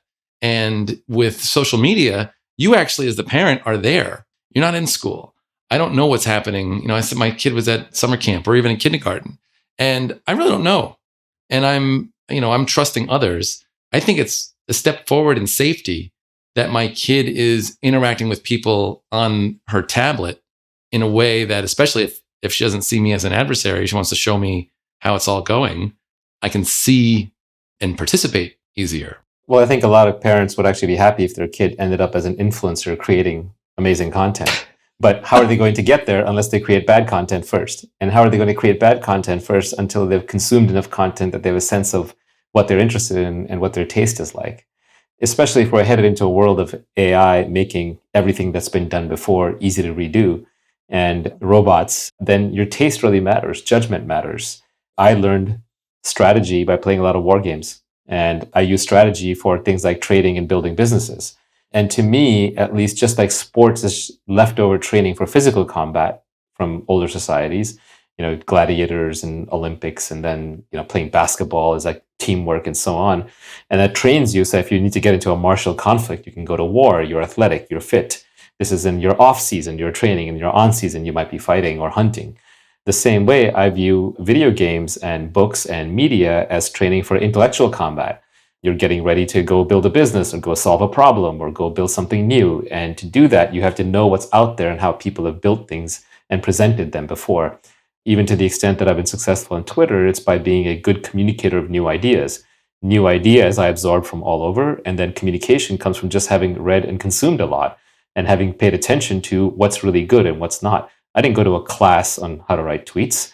I just read a lot of authors and a lot of poems until I found the best ones, and I started really appreciating what set them apart from the rest. And then I just absorbed that. And it's only much, much, much later that I went back and read the so-called greats like Shakespeare and Yeats and so on. I was like, oh, that's why they're so successful. Oh, now I get why they're masters of rhetoric. But I didn't know that. I just read a lot, and some part of my brain just absorbed it. There's a famous Rick Rubin clip going around where he says, he's basically rewarded for his taste. Well, how did he get that taste? Just by listening to a lot of music. And I'm sure his parents thought he was an absolute goof off when he was just listening to music all day long. But sometimes that's what it takes. With the total freedom. Yeah, as far as tactics for screen use with kids, I think one easy thing to do is to just be interested in what your kid is watching. Obviously, it's easier with younger kids, but just sit down and watch with them without any judgment, without any, I'm going to take this away. And just kind of like ask about the characters, ask about the story. And as you find what the kid is interested in this content, you can recreate that content outside of the screens. You can buy the characters, right? The toys that represent the different characters. And now you have the characters to do imaginative play, if that's, more important to you, that the kid is having that, or can interact with grandparents or other family members or you with the characters. And so it pulls the experience out of this passive consuming of what's on the screen and now you're actively doing it.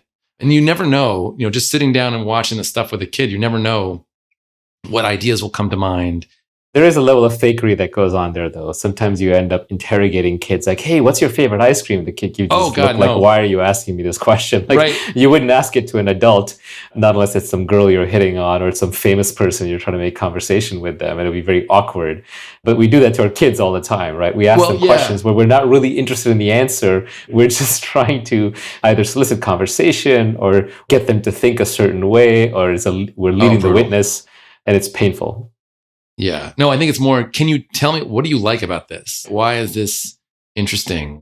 What's this guy doing? What's this character doing? But I think the hard part there is the genuine. You have to genuinely be interested. I don't think kids are dumb. They see right through that. A lot of times, like we'll have visitors or guests, and they're kind of trying to make conversation with the kids. And it's painful because they're asking questions where they're not genuinely interested in the answer. And the child's response, maybe the child doesn't see through it in a reasoned way, but they instinctively know this person's not interested in the answer because the child themselves is not interested in the answer. And so it ends up being a very awkward, stilted conversation. A lot of parents are scared of the infantile content that their kids are watching, right? Like Coco Melon is this like endless YouTube thing that just is so vapid and empty. And I think what's important there is that it's empty for us because they're 40 years old and have seen these stories 1,000 times, and these things are very boring to us. But there was a time where this was cutting edge, an age where this was so new and interesting. And eventually they get tired of it. It may take weeks, even months, but that's what their mind is ready for. And so you want them to get accustomed to that and then move on to the next thing. You can't just insert a deep, rich piece of content like a movie or a show or a book. You can't start de novo. You can't just start there. You have to kind of work your way up. And so I see a lot of my kids consuming media is working their way up, just their sense of humor. Yeah, if the addiction model was completely true, then the 40-year-old adult will still be hooked on Coco Melon and wouldn't be able to get off of it. Exactly. But they've moved on. And flipping that around, Elon Musk is playing these video games, right? Yeah, absolutely. To your point. Diablo player. Is this a distraction for him, or is this training for geopolitics, right? Like, it's hard to say that that's a distraction for him.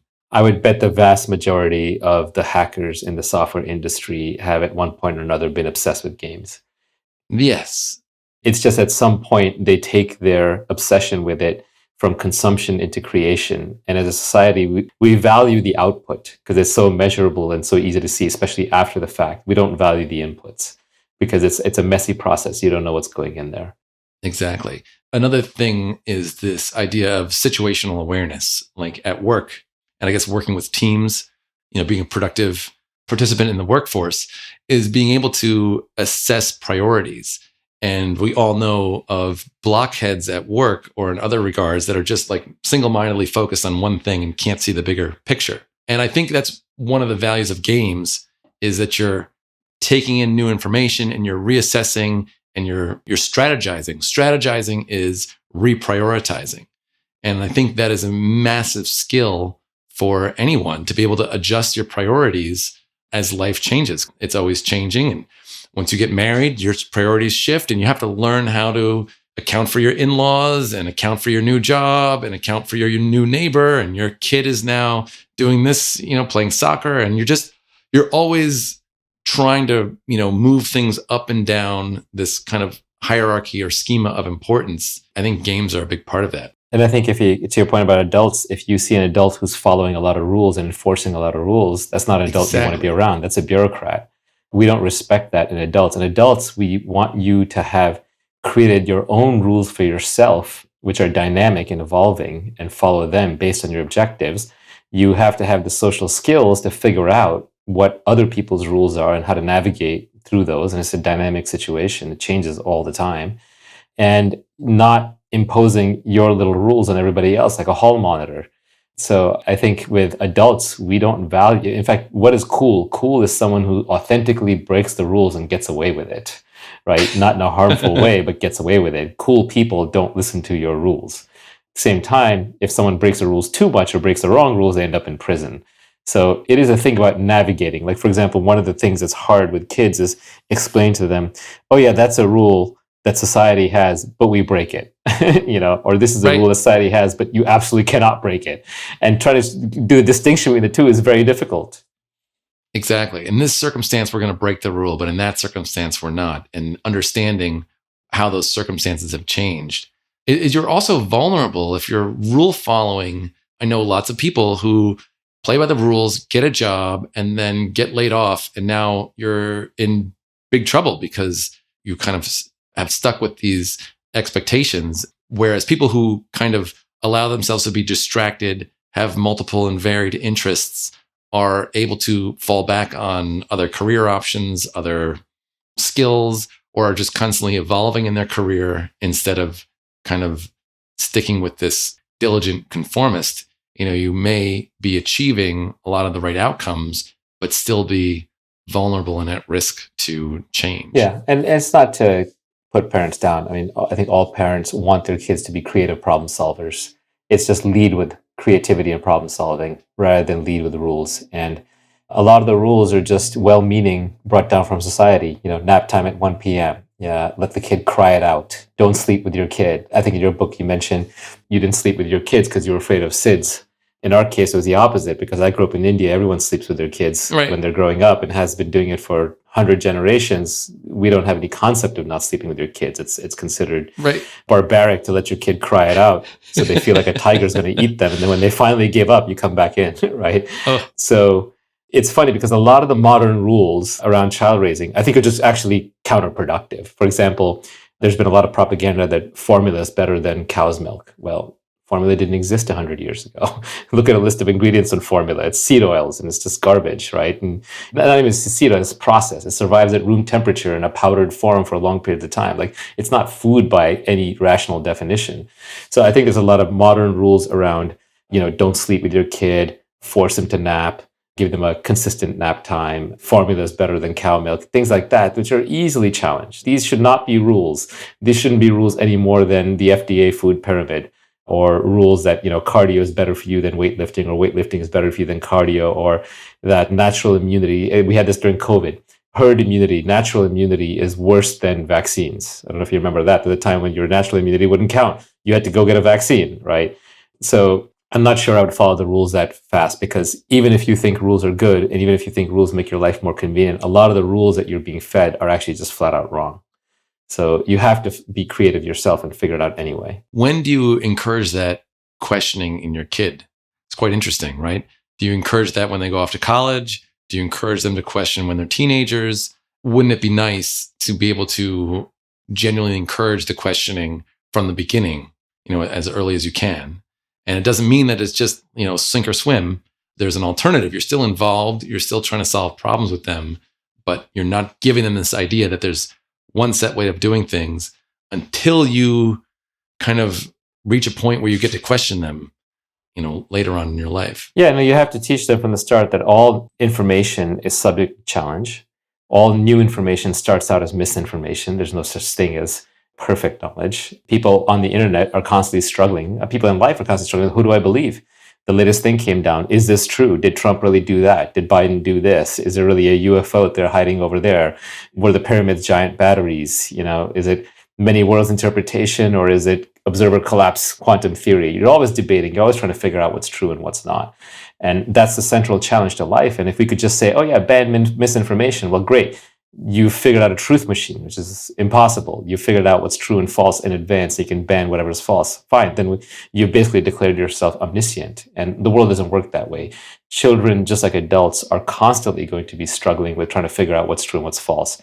And if your evaluation sensors on that are dialed too loose, then you may end up believing in completely false things and having a tough life. But if they're dialed too tight, then you're just following a bunch of rules and you can't absorb new information as it comes along.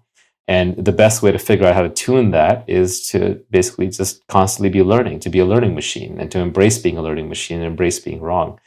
And so, yeah, I mean, look at how many parents disagree with their kids throughout their lives, right? There'll be different political persuasions, they'll have different sexual orientation, they'll have different belief systems, they'll have, one will want to say, okay, let's go live in the woods. The other one's like, no, I'm going to go live in this big city.